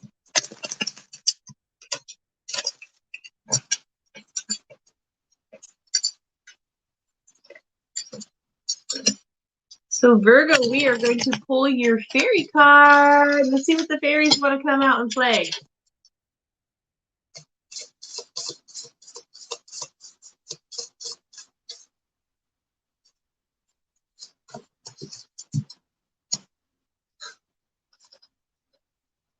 I'm not taking them all. I'm not taking them all, but New Beginnings wanted to come out and play too. There could be something very new on the horizon for you. I'll read it. But I'm not going to take it as part of the reading at this time. I will leave it flipped over, though, just in case I want to refer back to it. This fairy godmother heralds the joyous news of a new baby or the birth of a cherished idea. Protect and nurture your ideas as you would a baby. Know that they're sacred. They're fragile as well, right? Just like a baby. But here is your fairy oracle card. Protect your dreams. And I'll show you here the picture. It's so pretty. But she reminds me of The Empress card, when we, in some decks where we see her, she's pregnant with Earth, right? So that's what it reminds me of. Or the World card also, where the fertility. Protect your dreams. You are the guardian of your precious dreams, and they are safe in your care. Keep them close to your heart until you're ready to release them, right? So this is also talking, again, I am going to bring new beginnings back into this. Okay, so new beginnings did pop out onto the floor. We talked about protecting a new, even if it's just the birth of a new dream. And then your next card, the one that I pulled for you, talks about that, protecting that dream, right? Protecting whatever it is that that you're trying to put into motion. Sometimes it's just keeping it to yourself a little bit longer so that others don't act on it or say things that might prevent you from going forward with it, right? But let's go ahead, and I don't know if I showed you her up close because this is the first time she's been out tonight. But do you see how I feel the fertility of something? She's pregnant with something. There's a birth of something really wonderful on the horizon here for you, Libra. So let's go ahead and see. Ooh. Which your oracle has, or your tarot cards has for you.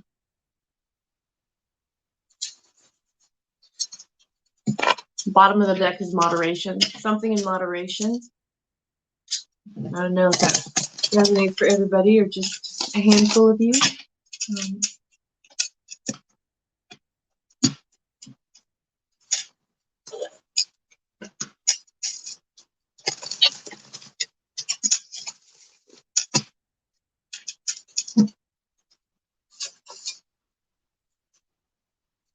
That one flipped over. I was like, oh.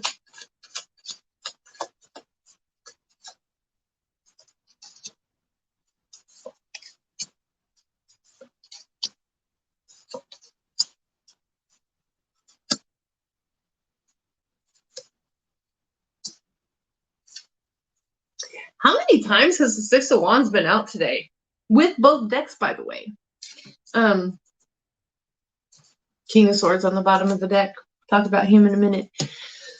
So I love the Seven of Wands. Literally is one of my favorite cards in the deck, only because it talks about, it's not just a victory. This is my King of the Hill card, right? This is my standing your ground, defending your place, defending your win, defending your battle, your stance on something, right? It's having won, but still, like, knowing that just because you win the war doesn't mean you immediately evacuate the territory, right? You have to put into place those to protect the territory once the battle is won, right? You have to put into new laws, new strategies, things to protect the peace that you've fought so hard for, right? So with the Seven of Wands, that's standing your ground, putting those things into place in your life to protect the wins that you've made, or the win that you've made, protect the dreams, the new beginnings over here with the oracle cards, right?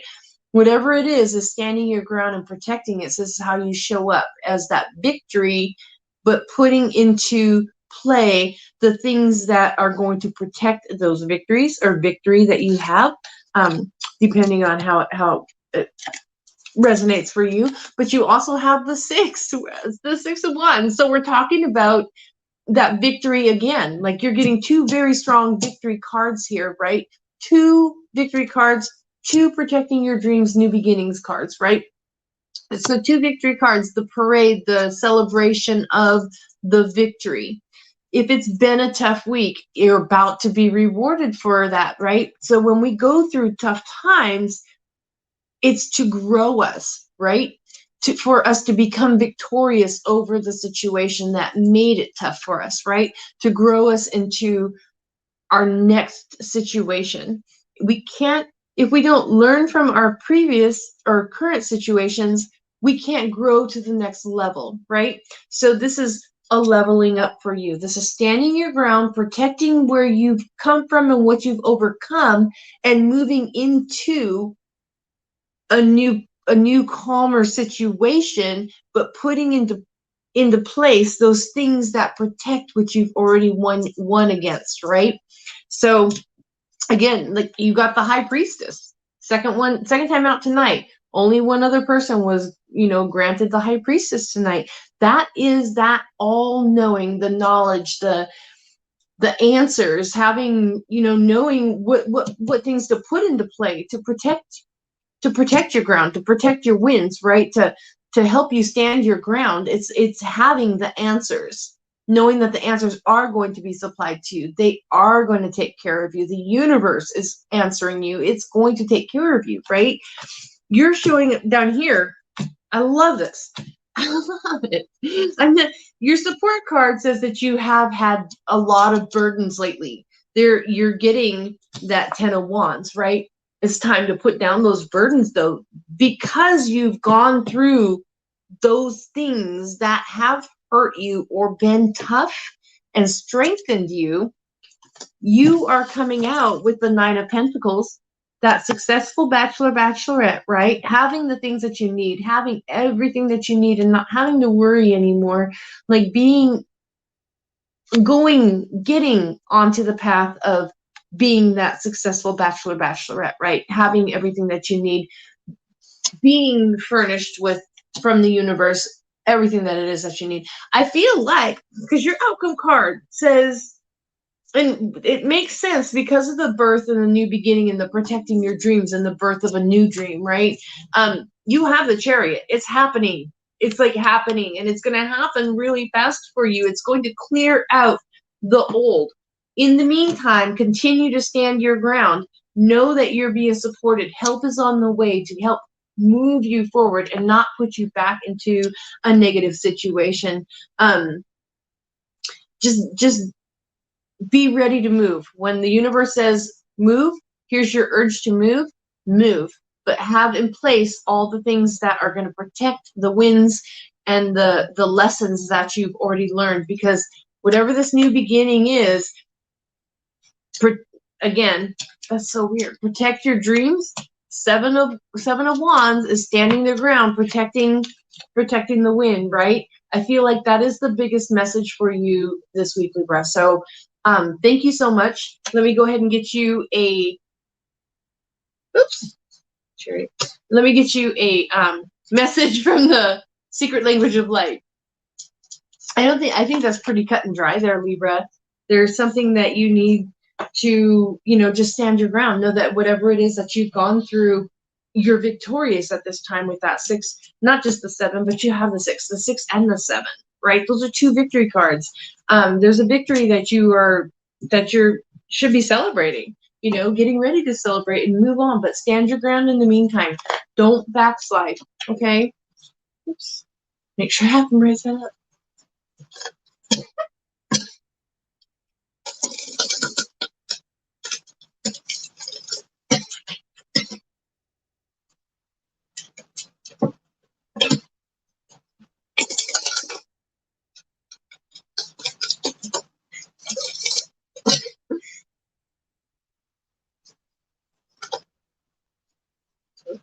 Yeah, and I think this is the same time this one's been out too.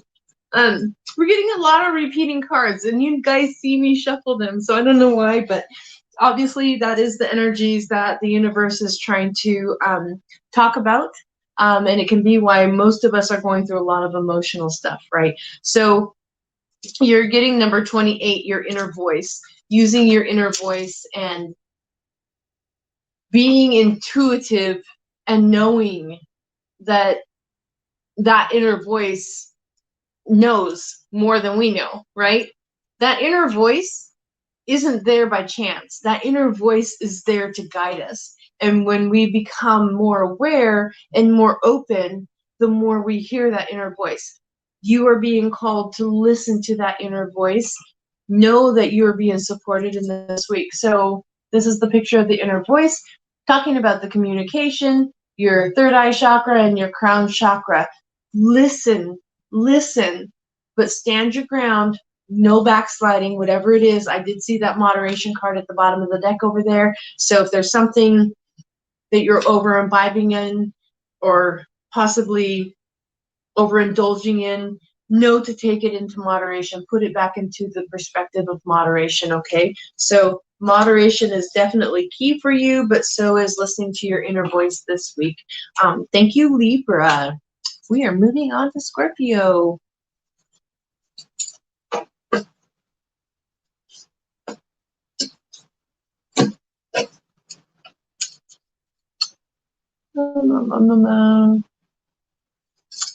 Feel like you're losing your mind. What's going on? Good. Thank you, Kim. You're doing an amazing job. Hi,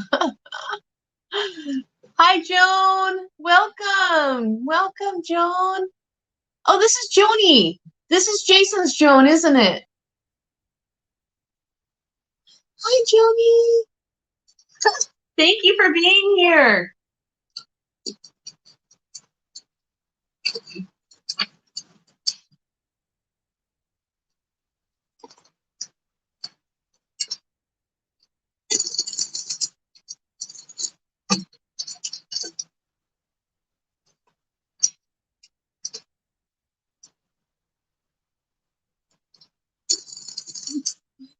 Okay, so we are on Scorpio. You're doing a great job, Cami.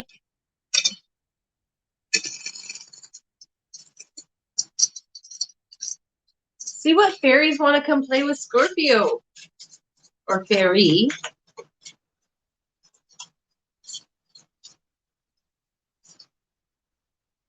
Ooh, Scorpio. You know, it's funny. When I was writing your name in the list today, I knew there was something really special for you. It just your sign popped out to me for something special. But it's cool that this card came out because this is the first time it's come out tonight, and it's one of my favorite cards. I say that about a lot of cards, don't I? Wish wisely. So this is a lot like the stargazing, you know, when I said if you go out stargazing, maybe you'll be lucky enough to wish on a shooting star. Use your wishes wisely to manifest your heart's desire. Take practical steps towards making your dreams come true. So, you know, it's so easy to say, I wish I would not hit all the red lights on my way to work. That's a wasted wish, pretty much, right? I mean, like, what really is that going to do for your life? That's going to get you to work on time, maybe, but using your wishes wisely is like sitting down and writing that, you know, on the moon manifestation nights, to sit down and write the 10 things you want to manifest into your life, right? And you can write as many as you want, but using them wisely, you're going to shorten that list and focus on something much easier to chew, right? So wishing wisely is what is being advised to you going into this next week, but know that what you wished for is possibly, quite possibly, especially with this card, going to be coming true for you. Like, I love to wish on dandelions. That's one of my favorite things to do. It reminds me of childhood. I love to wish on shooting stars. But when I do, I pause for a really long time to make sure that I'm wishing for the most important thing in my heart at that moment, right? In my life at that moment. And when I say moment, for me, moments can be in general my life, you know, like what is most important for me or my family at this time. So wishing wisely. Here's your fairy. She's quite cute, but I also see the stars there. So there may be something about stargazing and getting out and doing that, you know, that wishing upon a shooting star. But take pause, you know, like how we say, think about your words before you speak them, because you never know how powerful your words can be. It's kind of the same thing with a wish, right? Wish wisely. And it's kind of like that Garth Brooks song, sometimes I thank God for unanswered prayers. Make sure that you're not throwing away your wishes, that you're wishing on things that are really going to benefit you in your life, okay? So that is what fairy came out to play with you. Let's see what your cards are.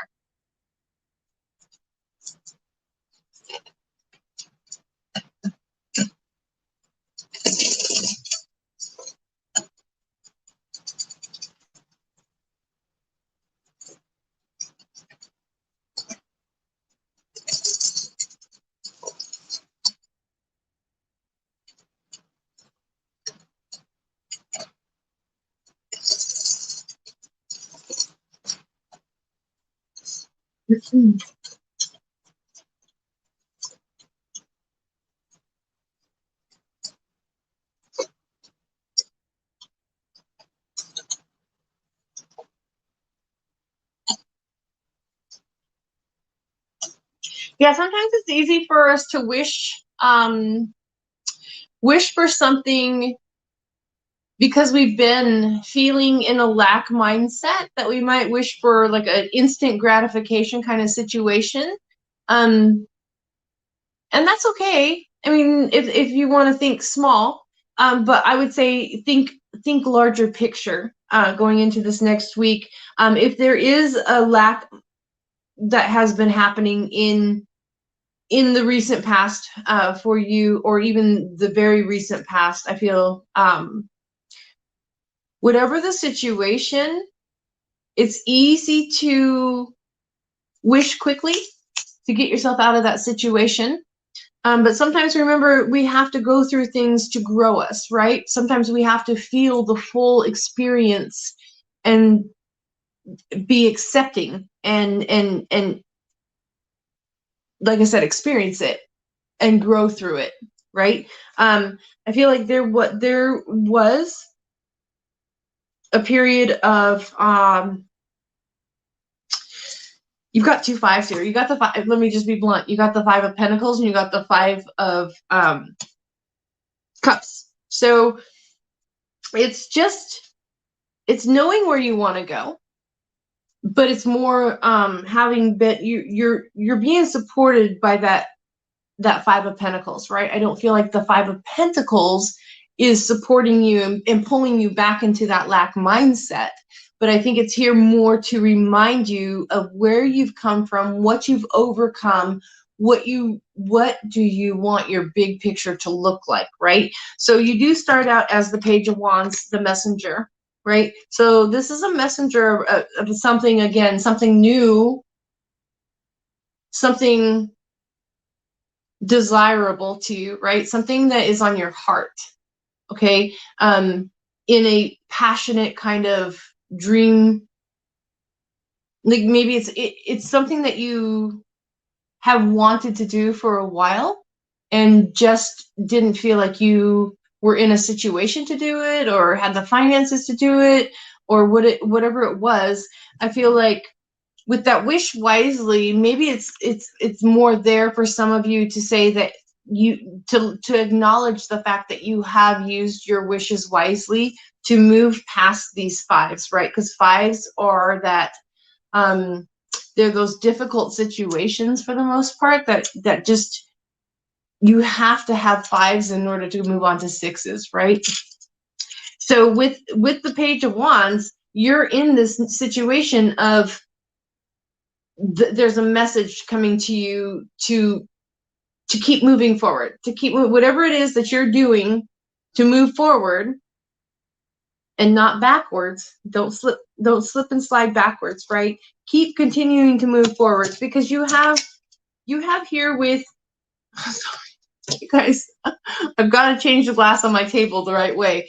Anyways, you have the Ace of Swords and you have the King of Wands again. So you go from the Page of Wands here to the King of Wands, but you have that Ace of Swords there. That Ace of Swords is that, it's that mental clarity. It's like chopping through it, with that Jedi knife, or laser, whatever they call them, sabers or whatever they call them. It's chopping through the fog and seeing the full picture. It's going, acknowledging, yes, this is where I come from, but that is where I'm going, and keeping your eye on the prize and getting there, right? It's a brand new beginning. Like I said, aces are coming out like crazy tonight, so you guys are all super lucky here. Again, we're going to talk about this Five of Cups.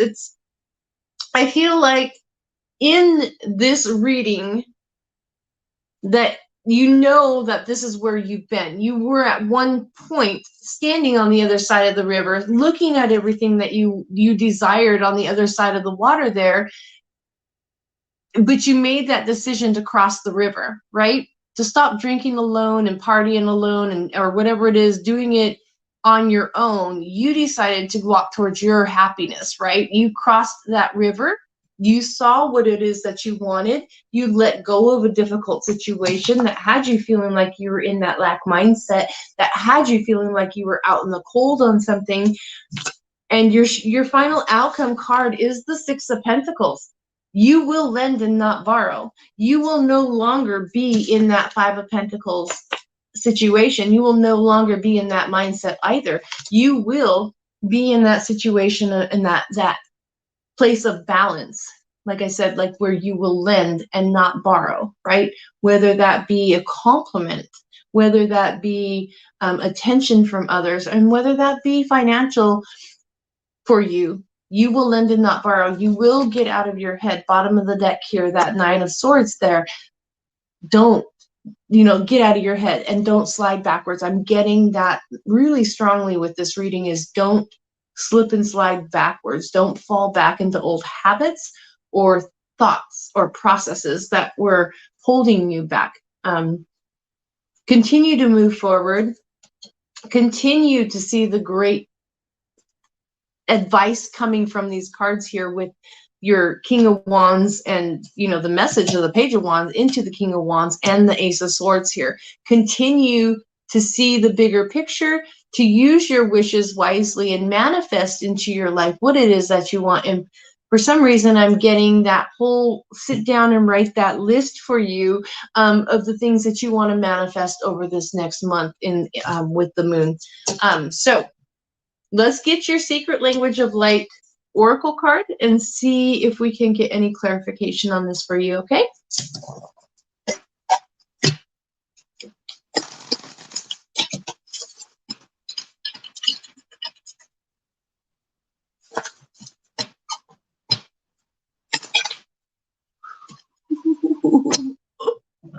You guys, my feet are falling asleep. Sorry. Just relax.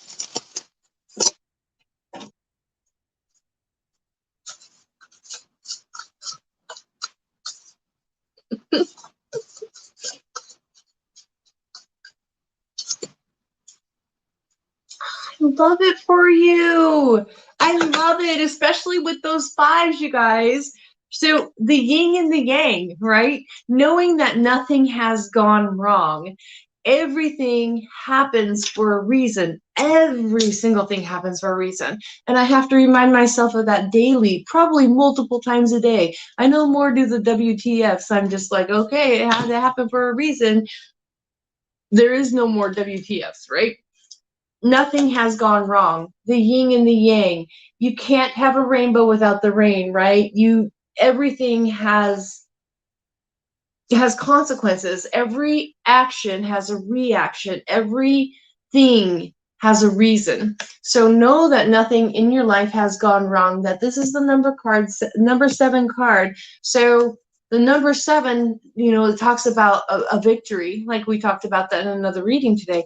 The number 7 talks about that victory. And if you want more in-depth, insight onto what 7 is bringing to you with that yin and the yang, I would definitely Google the angel number 7 for you, Scorpio. Scorpio, yeah. I was like, wait, we're on Scorpio. For some reason, I almost thought we were on Virgo again. Maybe there's a message there for you as well, Virgo. But know that nothing has gone wrong. What a beautiful card. Look at that closely. Look how beautiful that card is. I love the artwork on this card here. But yes, that is what I have for you, Scorpio. And just know in everything, whether it's time, wishes, money, situations, do it with wisdom. Do it with wisdom. Like I said, if you're going to make a wish, stop and think, what is the most important wish I can make at this time? And wish for that, and continue with that wish until that wish comes true. Sometimes we can spread ourselves or our wishes too thin, and we're not giving it all the energy that we should be giving it, right? So that is what I have for you, Scorpio. We are going to move on to Sagittarius. Thank you, Scorpio.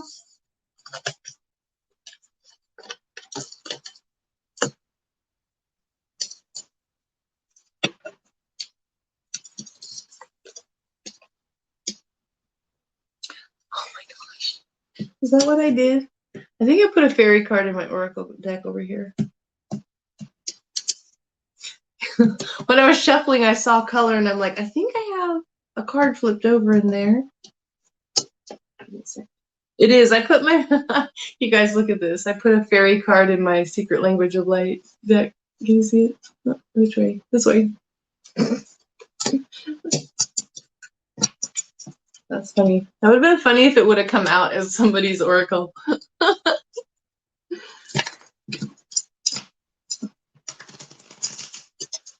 Where's Sagittarius? Let's see what fairies want to play with you this week. Who has a message for Sagittarius?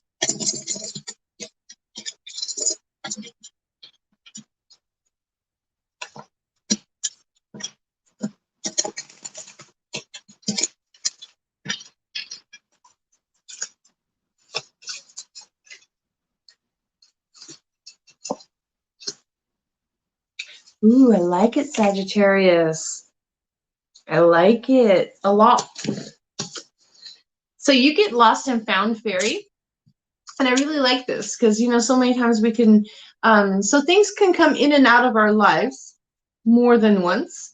And sometimes when they leave our life, either the first, the second, or even the third time, we feel like we've lost it, and we've lost it for forever, right? Whether this be, I've lost a ring one time and I prayed to St. Jude to find it, and I stepped out of the shower one day and stepped on it. I don't know how it got there, but sometimes we think we lost something and then it shows back up, right? Sometimes we think we lost a person or a relationship, and then as we go off and we live our life and we grow and we evolve and we mature, we have a chance to come back together, or, you know, it can be found again, whatever the situation is, and be in a different situation, right? And know that whatever is lost isn't lost permanently all the time. And sometimes it's for our own good when we do lose something or let something go. Lost and found. What was once lost is about to be found. Thanks to the lost and found fairy, sometimes she can help us find things we never even realized were lost, right?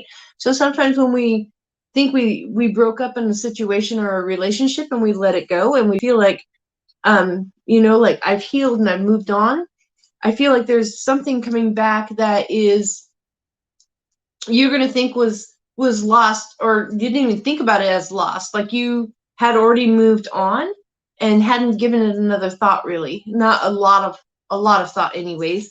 And it's going to come back around for you, and it's going to be better this time for you, Sagittarius. So let's go ahead and pull your cards and see what that's about.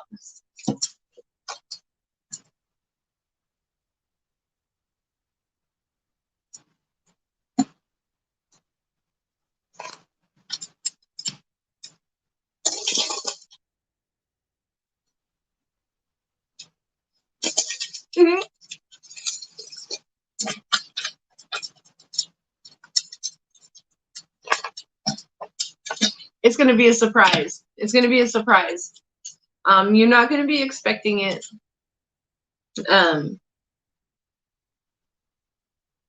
You're not going to be expecting it. It's going to be a surprise. It's definitely not something you were counting on or had thought would happen, or come back around for you, be found, however you want to look at it.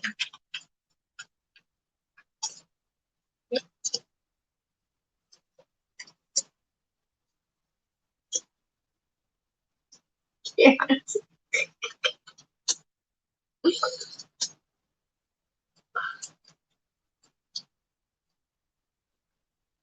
Nice. This is so nice. Just like what I said, sometimes things aren't meant to work out. Like we are meant to enter people's lives at one point, and it's not meant to work out at that time, but we are meant to meet at that point, right? And then we have to go our separate ways. We have to grow, and we have to evolve, and we have to mature, because we probably shouldn't do that together. But there will come a time where we can come back together, mature, and be able to be together in a situation. So for you, Sagittarius, that's what I'm seeing here. Let me explain why I'm getting there. Oh my gosh, bottom of the deck, the 10 of Cups. Oh my gosh, I love that. All 10 cups running over. I love it. So you start out the reading as the Knight of Wands, and this is super significant with your outcome card, and I'll tell you when I get there. But with the Knight of Wands, that's that again, it's that new energy of so he's gone off to battle and he's come back battle worn, but you know, smarter and wiser. And when you, the first time, think about it, when a knight goes off into battle for the very first time, he doesn't really know what he's up against. He's probably never killed anyone before. He's probably never had to defend his back or his buddy's back, right?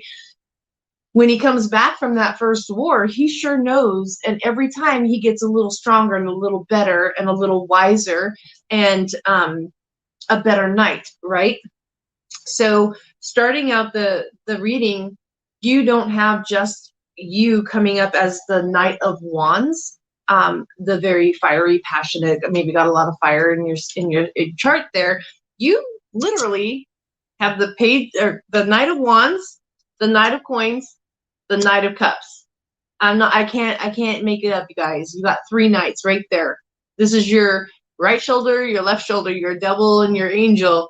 You got 3 knights right here. So this is possibly, and I feel like it is someone or something from the past coming back that you've gone through this cycle with more than one time. Not going to resonate that way for everybody, but definitely I'm seeing a repeat here.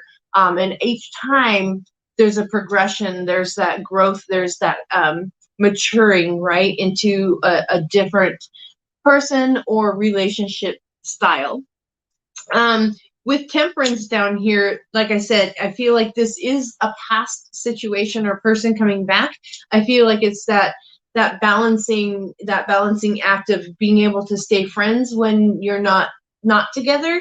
I do feel like this is a relationship. I really do. It doesn't have to be, but for the most part, for the energy and the cards and how I'm feeling it, especially with that Lost and Found card, the way I felt it when I read it, I feel like this is just you learning to that balance, that temperance, the way to stand on earth and still stand in the water as well, right? To live in one world as well as another world, to maybe balance your gifts that you have, but it's that temperance, it's that patience, it's that understanding and coming into your own, and the other person coming into their own also.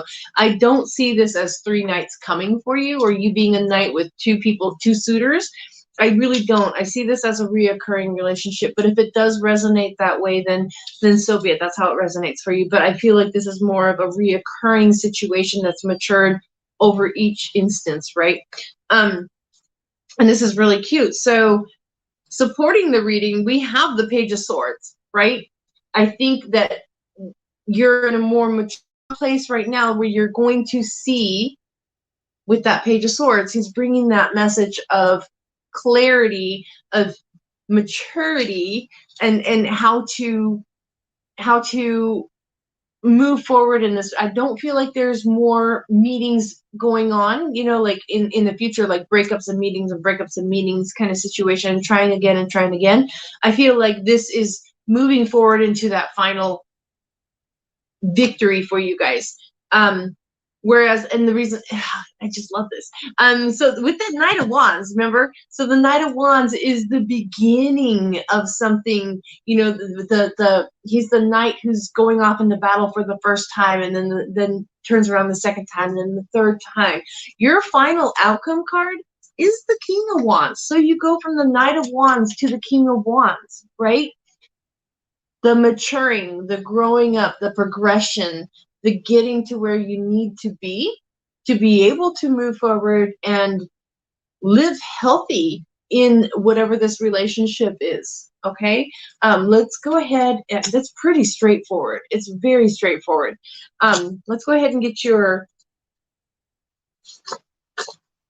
Secret Language of Light Oracle card.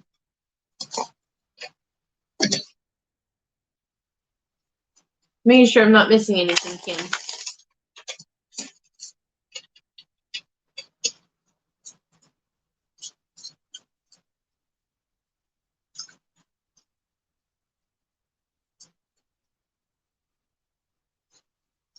Third time tonight, you guys. So this is definitely a message. Like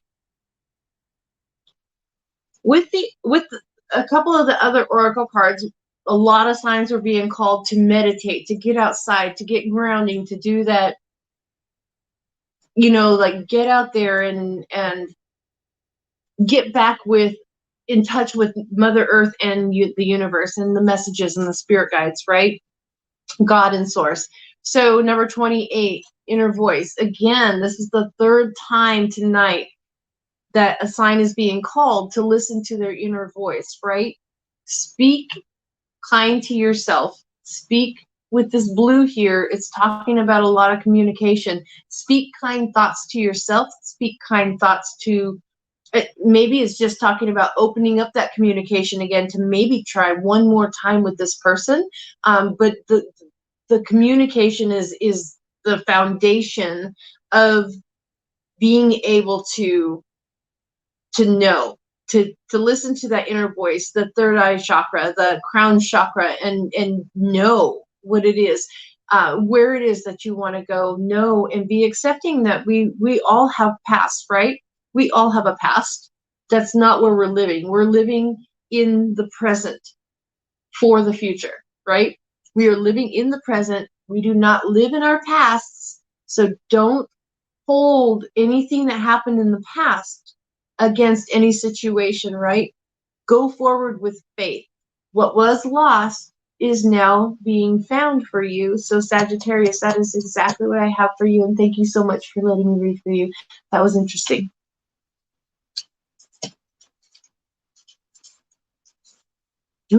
Ooh, we are on to Capricorn. You guys, I'm going to get a pillow to sit on. My legs are falling asleep. Let me go get two. I think I'm too old to sit on the floor anymore.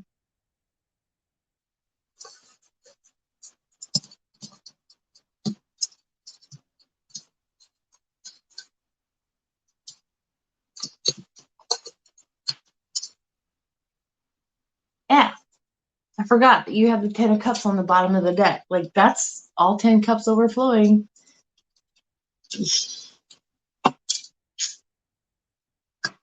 Happy life. Oh, yeah. We're not on this. Almost forgot your fairy card.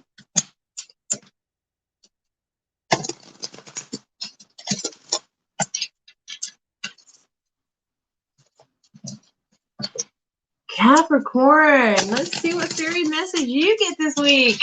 Woo! How many Cappies in the house here tonight? That's usually our biggest following, isn't it? Although I'd say lately we're pretty spread out, like on the signs. Capricorn, let's see what we have for. Ooh. Some fairies want to come out and play. Go figure. I love it, especially since it jumped out, and no, that's the second one that jumped out tonight. No others jumped out. The fairy of inspiration. Be prepared, as you'll soon receive a visit from the fairy of inspiration. Come dusk or dawn, she can call at any time. So be ready. Whatever's going to happen, like something is going to inspire you this week and spark that fire within you. And I love how she's jumping out. And I swear this card, literally, you saw it jumped out of the deck, right? So she's jumping out. She's jumping for joy. There's something very beautiful that is going to inspire you this week. And I'm super excited to see what your cards say. So let me pull those for you. Ooh, hidden depths on the bottom of the deck there.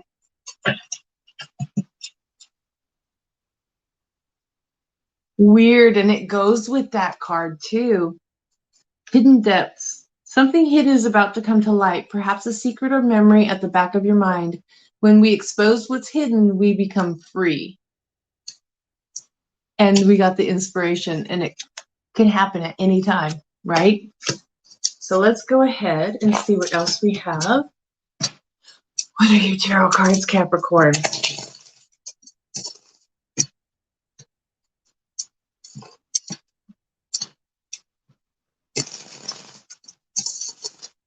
Reading for Capricorn.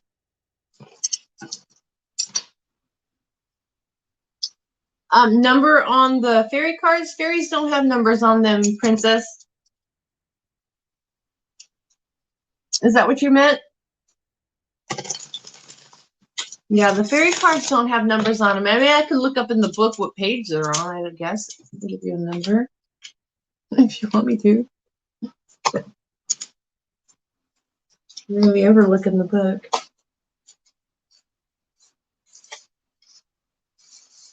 Is that what you wanted me to do?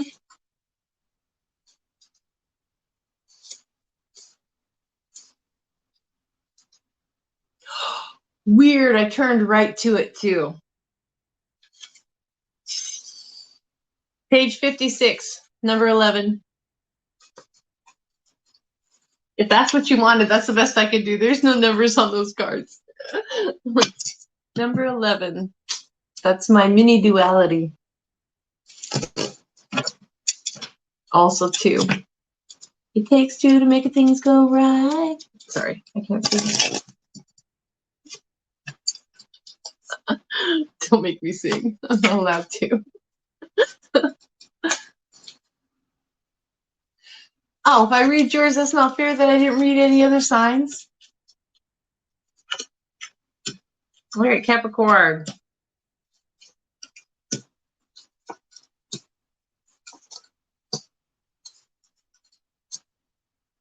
Nice.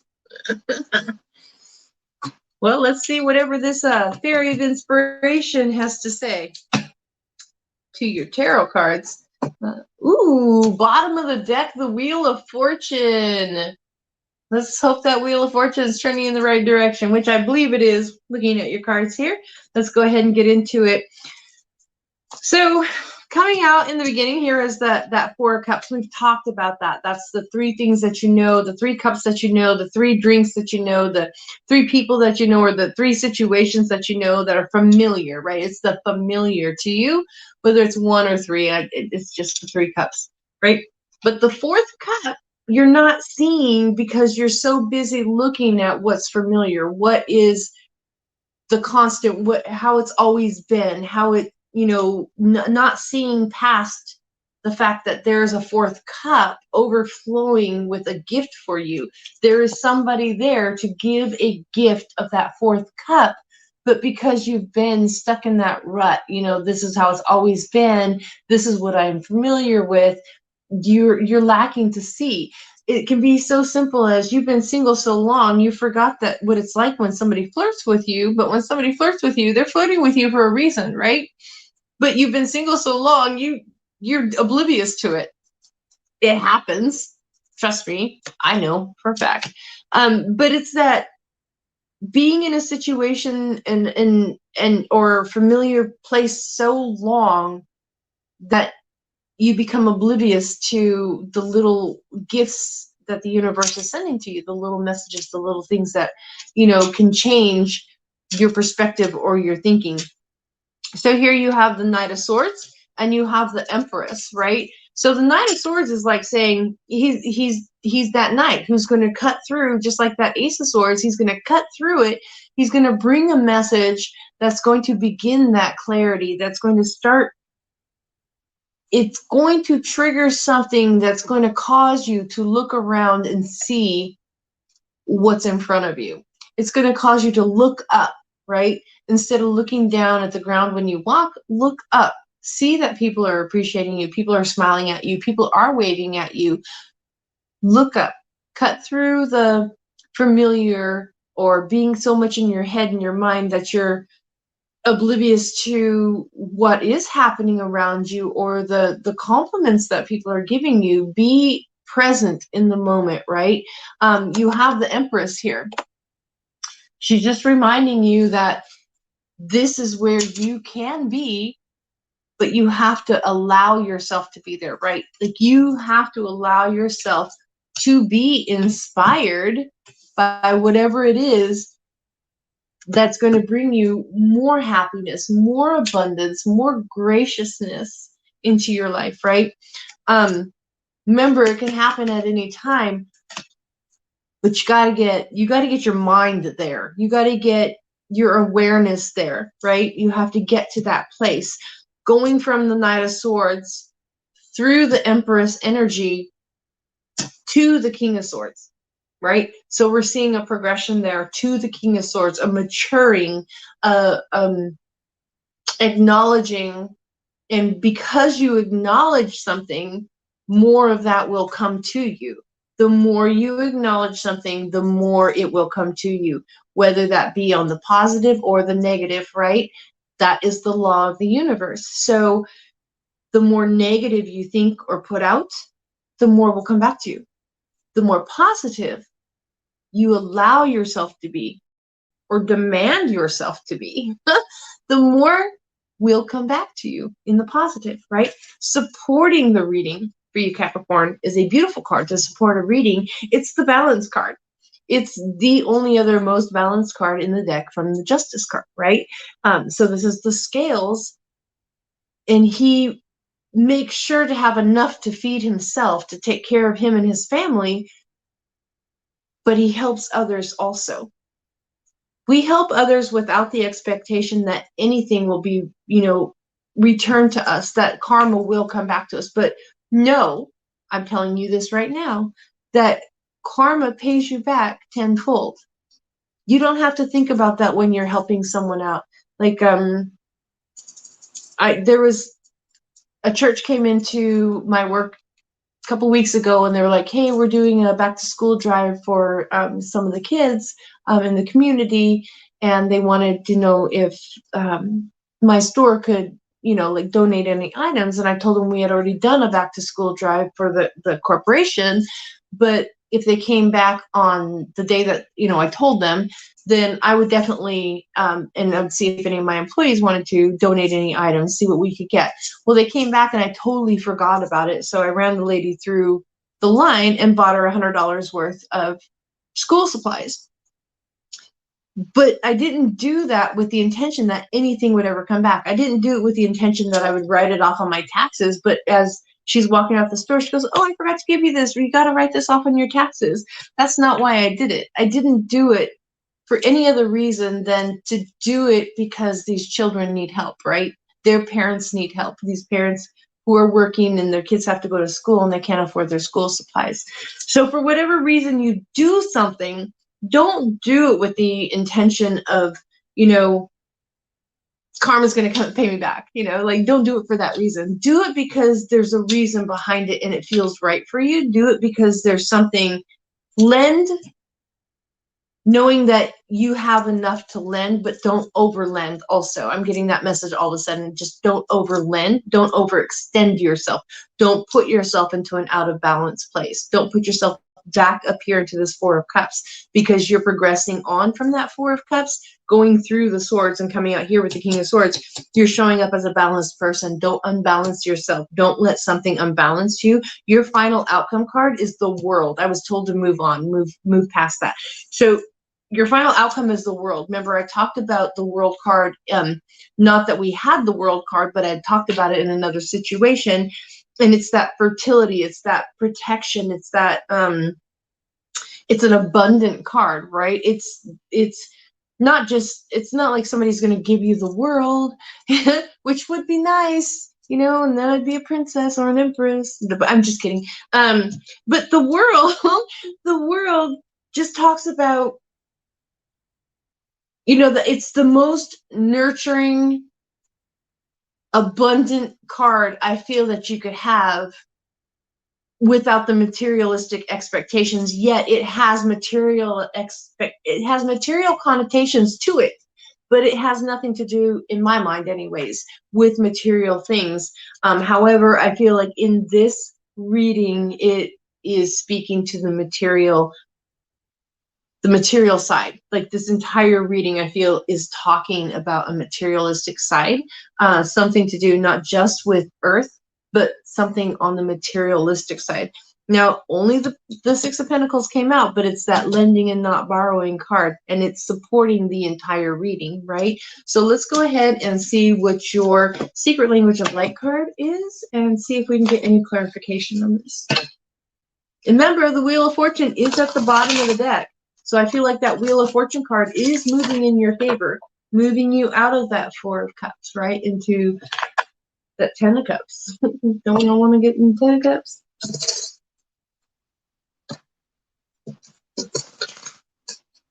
I feel like it's something about having faith. Faith in the process. Faith in the process. Faith. Someone's name is Faith.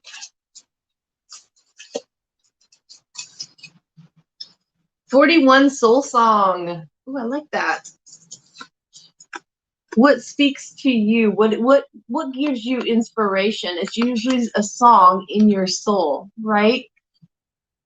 All of this is talking about your soul song, right? What is it that you most want to do? That inspiration this week is going to come to you. Be ready. You may be falling asleep, like it says, dusk or dawn. You may be falling asleep. You may have a dream. There's some kind of message going to come to you. It's going to give you the inspiration to help move all of this along, like the Wheel of Fortune going in the forward direction.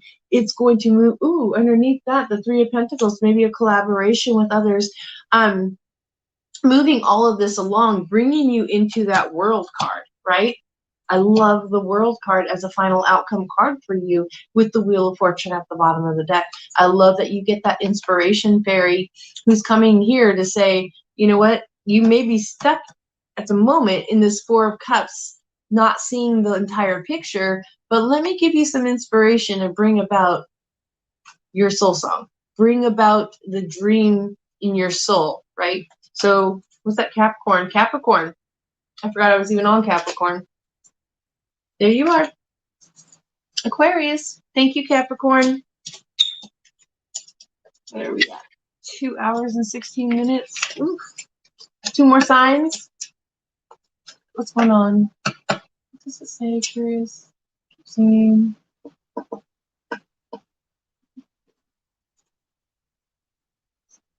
Me too, Kim. I know everybody tells me I'm stupid for doing it, but you never know. I'm not there to judge. If they need money and I have it, I'll give it to them. Oh, they tell you the same thing, huh? I do it. It makes me feel good, and that's all. That's the whole reason behind that I do it. Like, I don't, no other reason than I feel better. I feel better for having helped them. All right, Aquarius. What theory wants to come here with Aquarius? Who has a message for Aquarius today?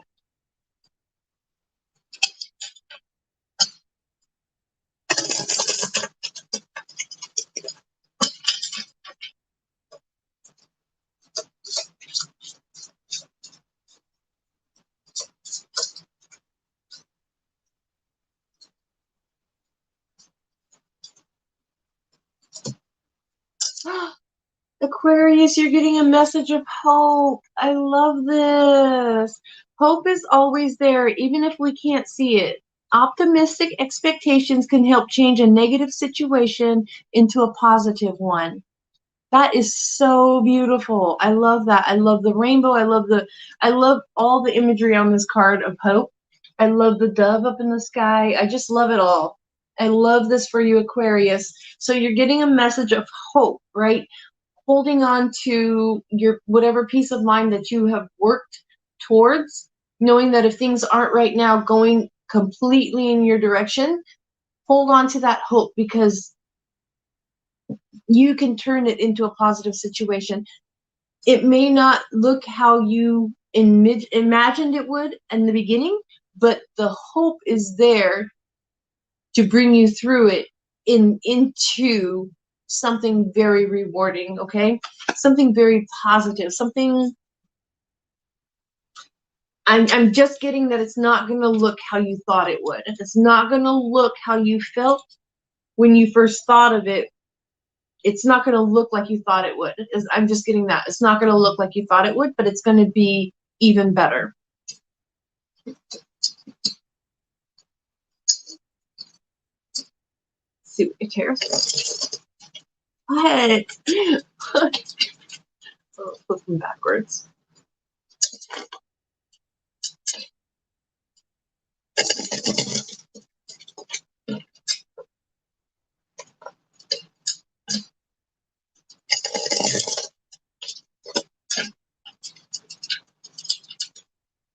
Yellow. Yellow is significant color for you, Aquarius. Something about yellow. I don't know what it is. Let's find out.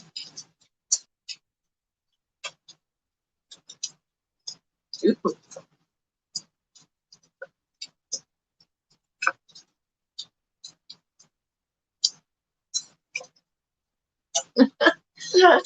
I just heard that song, All the Single Ladies. All the Single Ladies. I think it's because it was the cards I was pulling, but the song literally just popped in my head. And I don't even know the song, but it was like, All the Single Ladies. That's so funny. Never mind. That's funny. So I like this with the hope. You are showing up in a very strong position, Aquarius. You're showing up as that empress, that nurturer, that she's got it all together. You know, she knows her stuff. She knows what she's got going on, and nobody's gonna, you know, like sway her from that. Having the hope for something to turn out as you want, know that you are in a strong position for that to happen. Showing up as the empress, you're being supported or being aided with your aid. Over here is the King of Swords, right? Helping you to get to that. Now, I don't feel like this is just I don't feel like this is your mind clearing of anything. I feel like this is somebody, husband, employer, coworker, somebody is there supporting, helping you to see things clearly, helping you to see a path or the light where there's darkness, whatever it is. I don't feel like it's really darkness. I just feel like it's something like, maybe you've been feeling a little hopeless lately, and you're just being reminded not to give up hope, or that to hold that, the hope that you have, and build upon that hope, right? Because justice is coming. You have the Justice card here as well. So justice is coming to restore balance, to bring you those karmic rewards, whatever it is. Don't give up hope. Continue to think positive.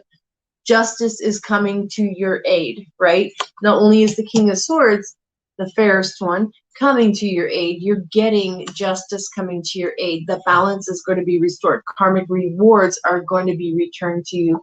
Oh my gosh, my phone battery is at 15%. I gotta finish this one and then Pisces. Queen of Cups, right?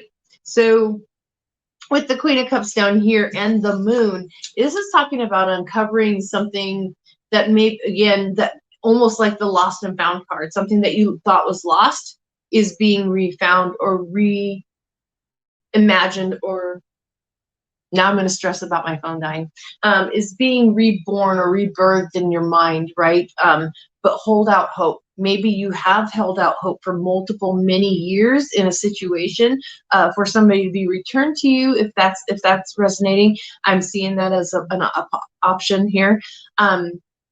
Holding out the hope, because supporting the entire reading is the Hanged Man. I can see it going in either direction, whether this be career-wise or just a financial situation that you were going through, or whether it be the relationship way.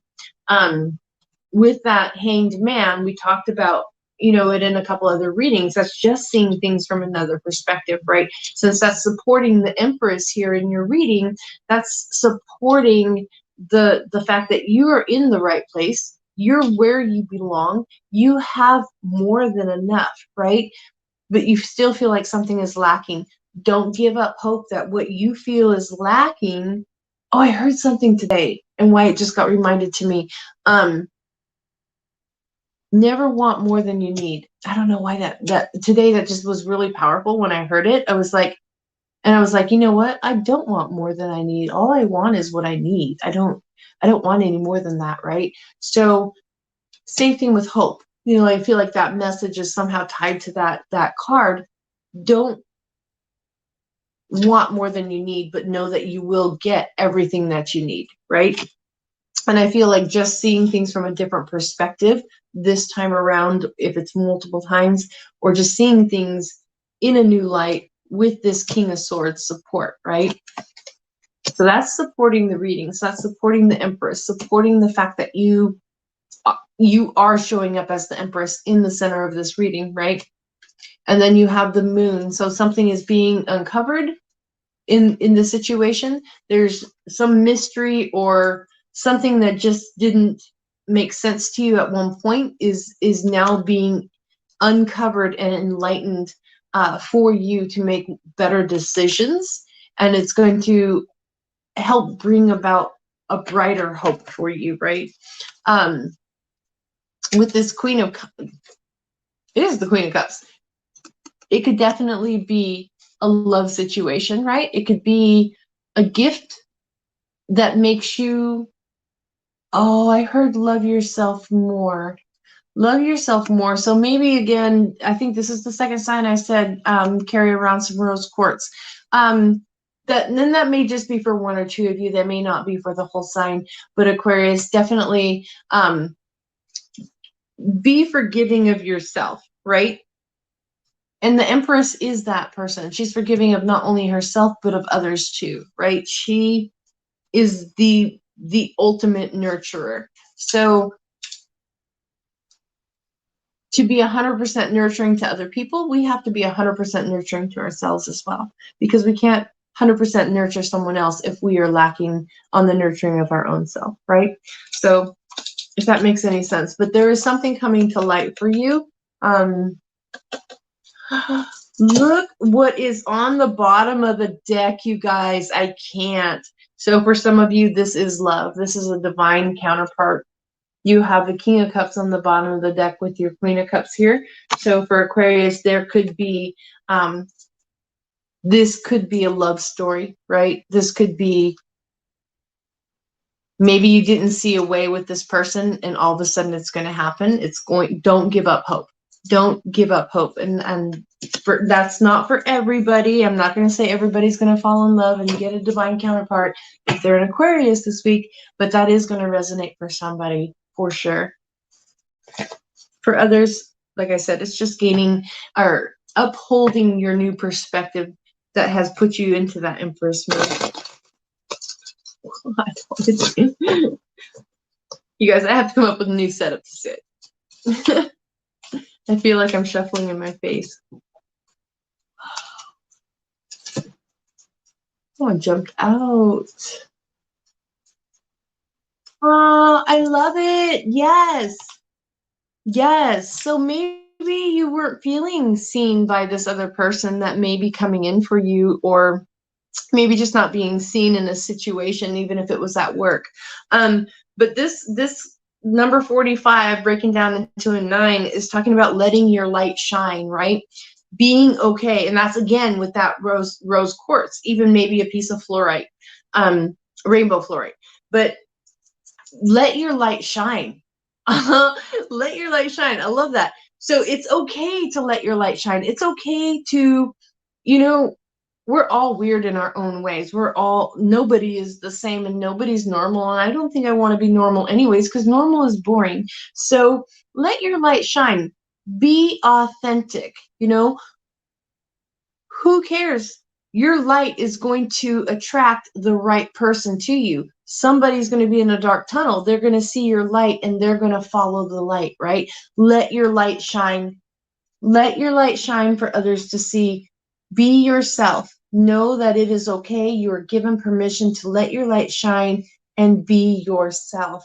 And I love how when in this one, it just has all of the colors of the rainbow in different shades, but it almost looks like the pyramids are back there, right? So it makes me think of the pyramids, and like this is something definitely divinely, probably a soul connection that has happened over many lifetimes. So know that this is definitely a time to let your light shine. Don't lose hope. Hold on to that hope. Keep thinking positive thoughts, and positive will continue to come back to you, okay? And that is what I have for you, Aquarius. On to Pisces, I'm at 13%. I should be able to be okay. I should get through this next reading just fine. I'm getting hoarse, you guys. I don't talk this much anymore. Just at work. No, not even as much.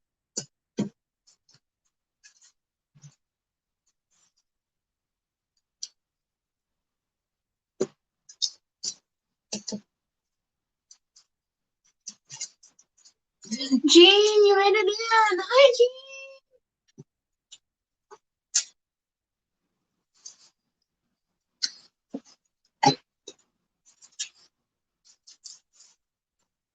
All right, we are on our last sign of the night, Jean.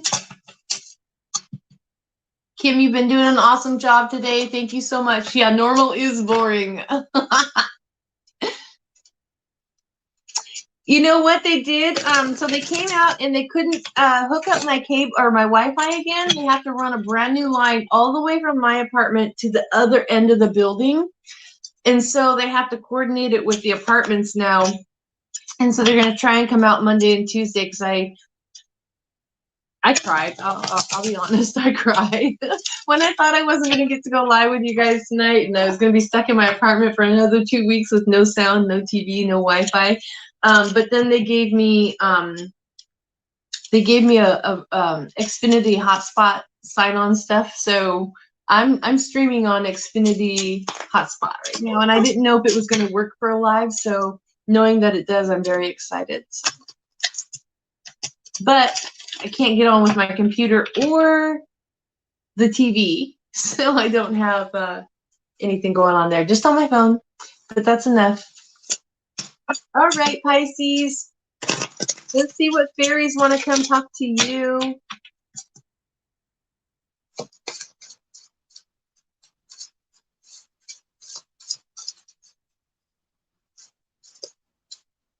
Ooh, Pisces about to go on a trip, huh? Maybe you're just going to go on a journey of discovery too. Know that this take it how it resonates for you, but definitely when this card comes out, it is speaking of going on a journey. It's time to prepare for a journey.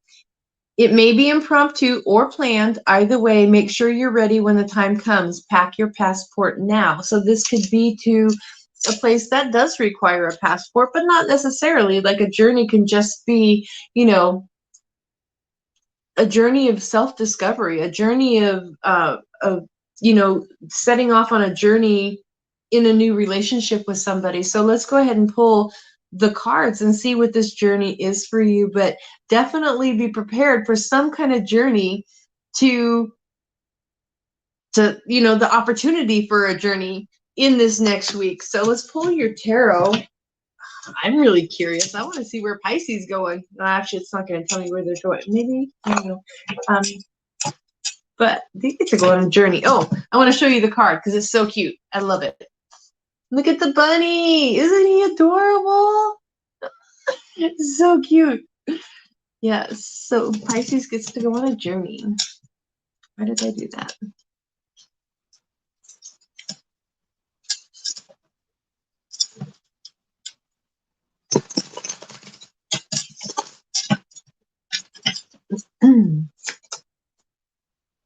Yeah.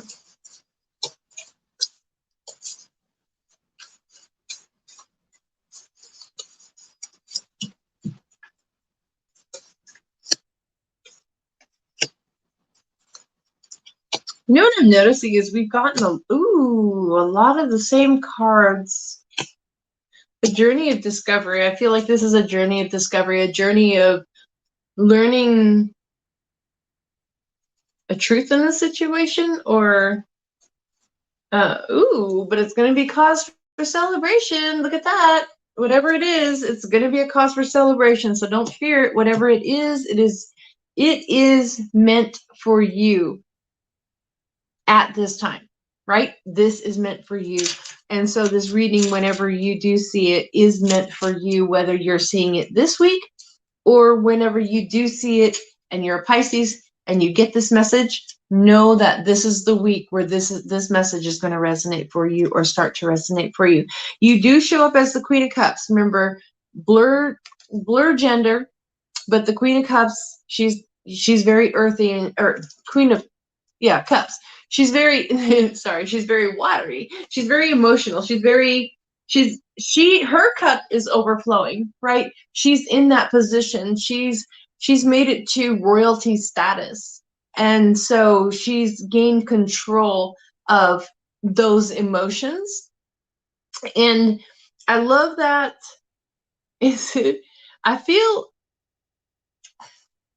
if this is a journey of a new love for you, I feel like it's going to be somebody who is not your normal typical type that you would date or go out with, if it is a journey with another person. But I do feel like something really fun and exciting, like I'm seeing confetti or and hearing popping, but there's something, it's going to be out of the normal, and it's going to be like one of those things. It's going to be like, I don't want to say because it sounds so corny, but I'm almost getting like firework vibes. Like, sparks are going to go off. You've got the Page of Wands here and the King of Swords, and I just feel like this is somebody who's just not your normal type that you've dated before, or but as soon as you meet them, you're going to be like, why have I never dated this kind of person before? This person is amazing. If this is a journey of love, I'm getting love, and I'm not even really, other than you holding the coming out as the Queen of Cups here, that's the only cup card I have, but I'm getting this, and I said it with the journey when it pulled up, whether it's a journey of love or discovery. I feel like this, for the most part, is a journey of love. It's something that's going to be celebrated. It's something that's going to be very fun and sparkly and exciting, and just not your normal. Like it's kind of like thinking outside the box in a relationship sense, right? But if this is not a relationship, and it's, say, work or just personal gratification, going on a journey of your own, I see positive outcomes in that there's a lot of really great things. You do progress over here from the page, or they do progress from the Page of Wands to the Knight of Wands. So there is a progression there in the fiery passion. So that passion is something, the desire is going to build. Okay, going into your support card is the Wheel of Fortune, right?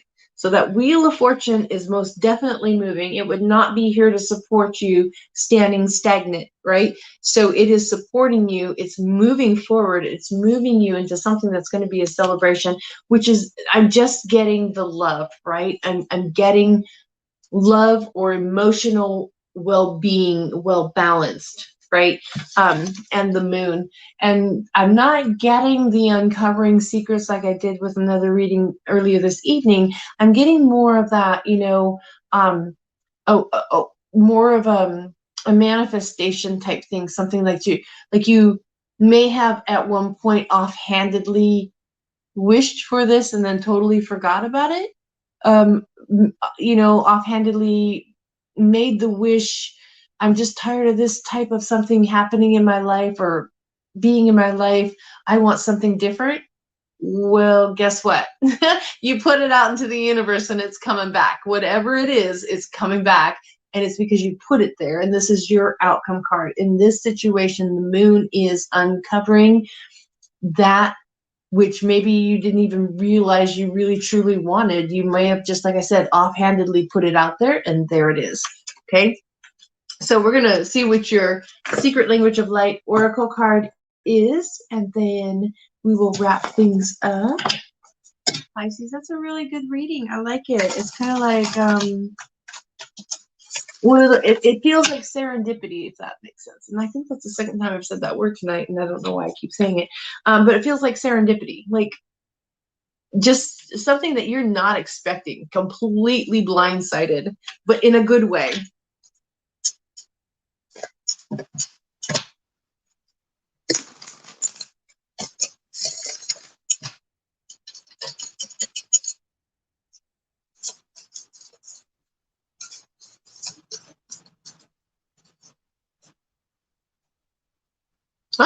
Alignment. Ooh, I love it.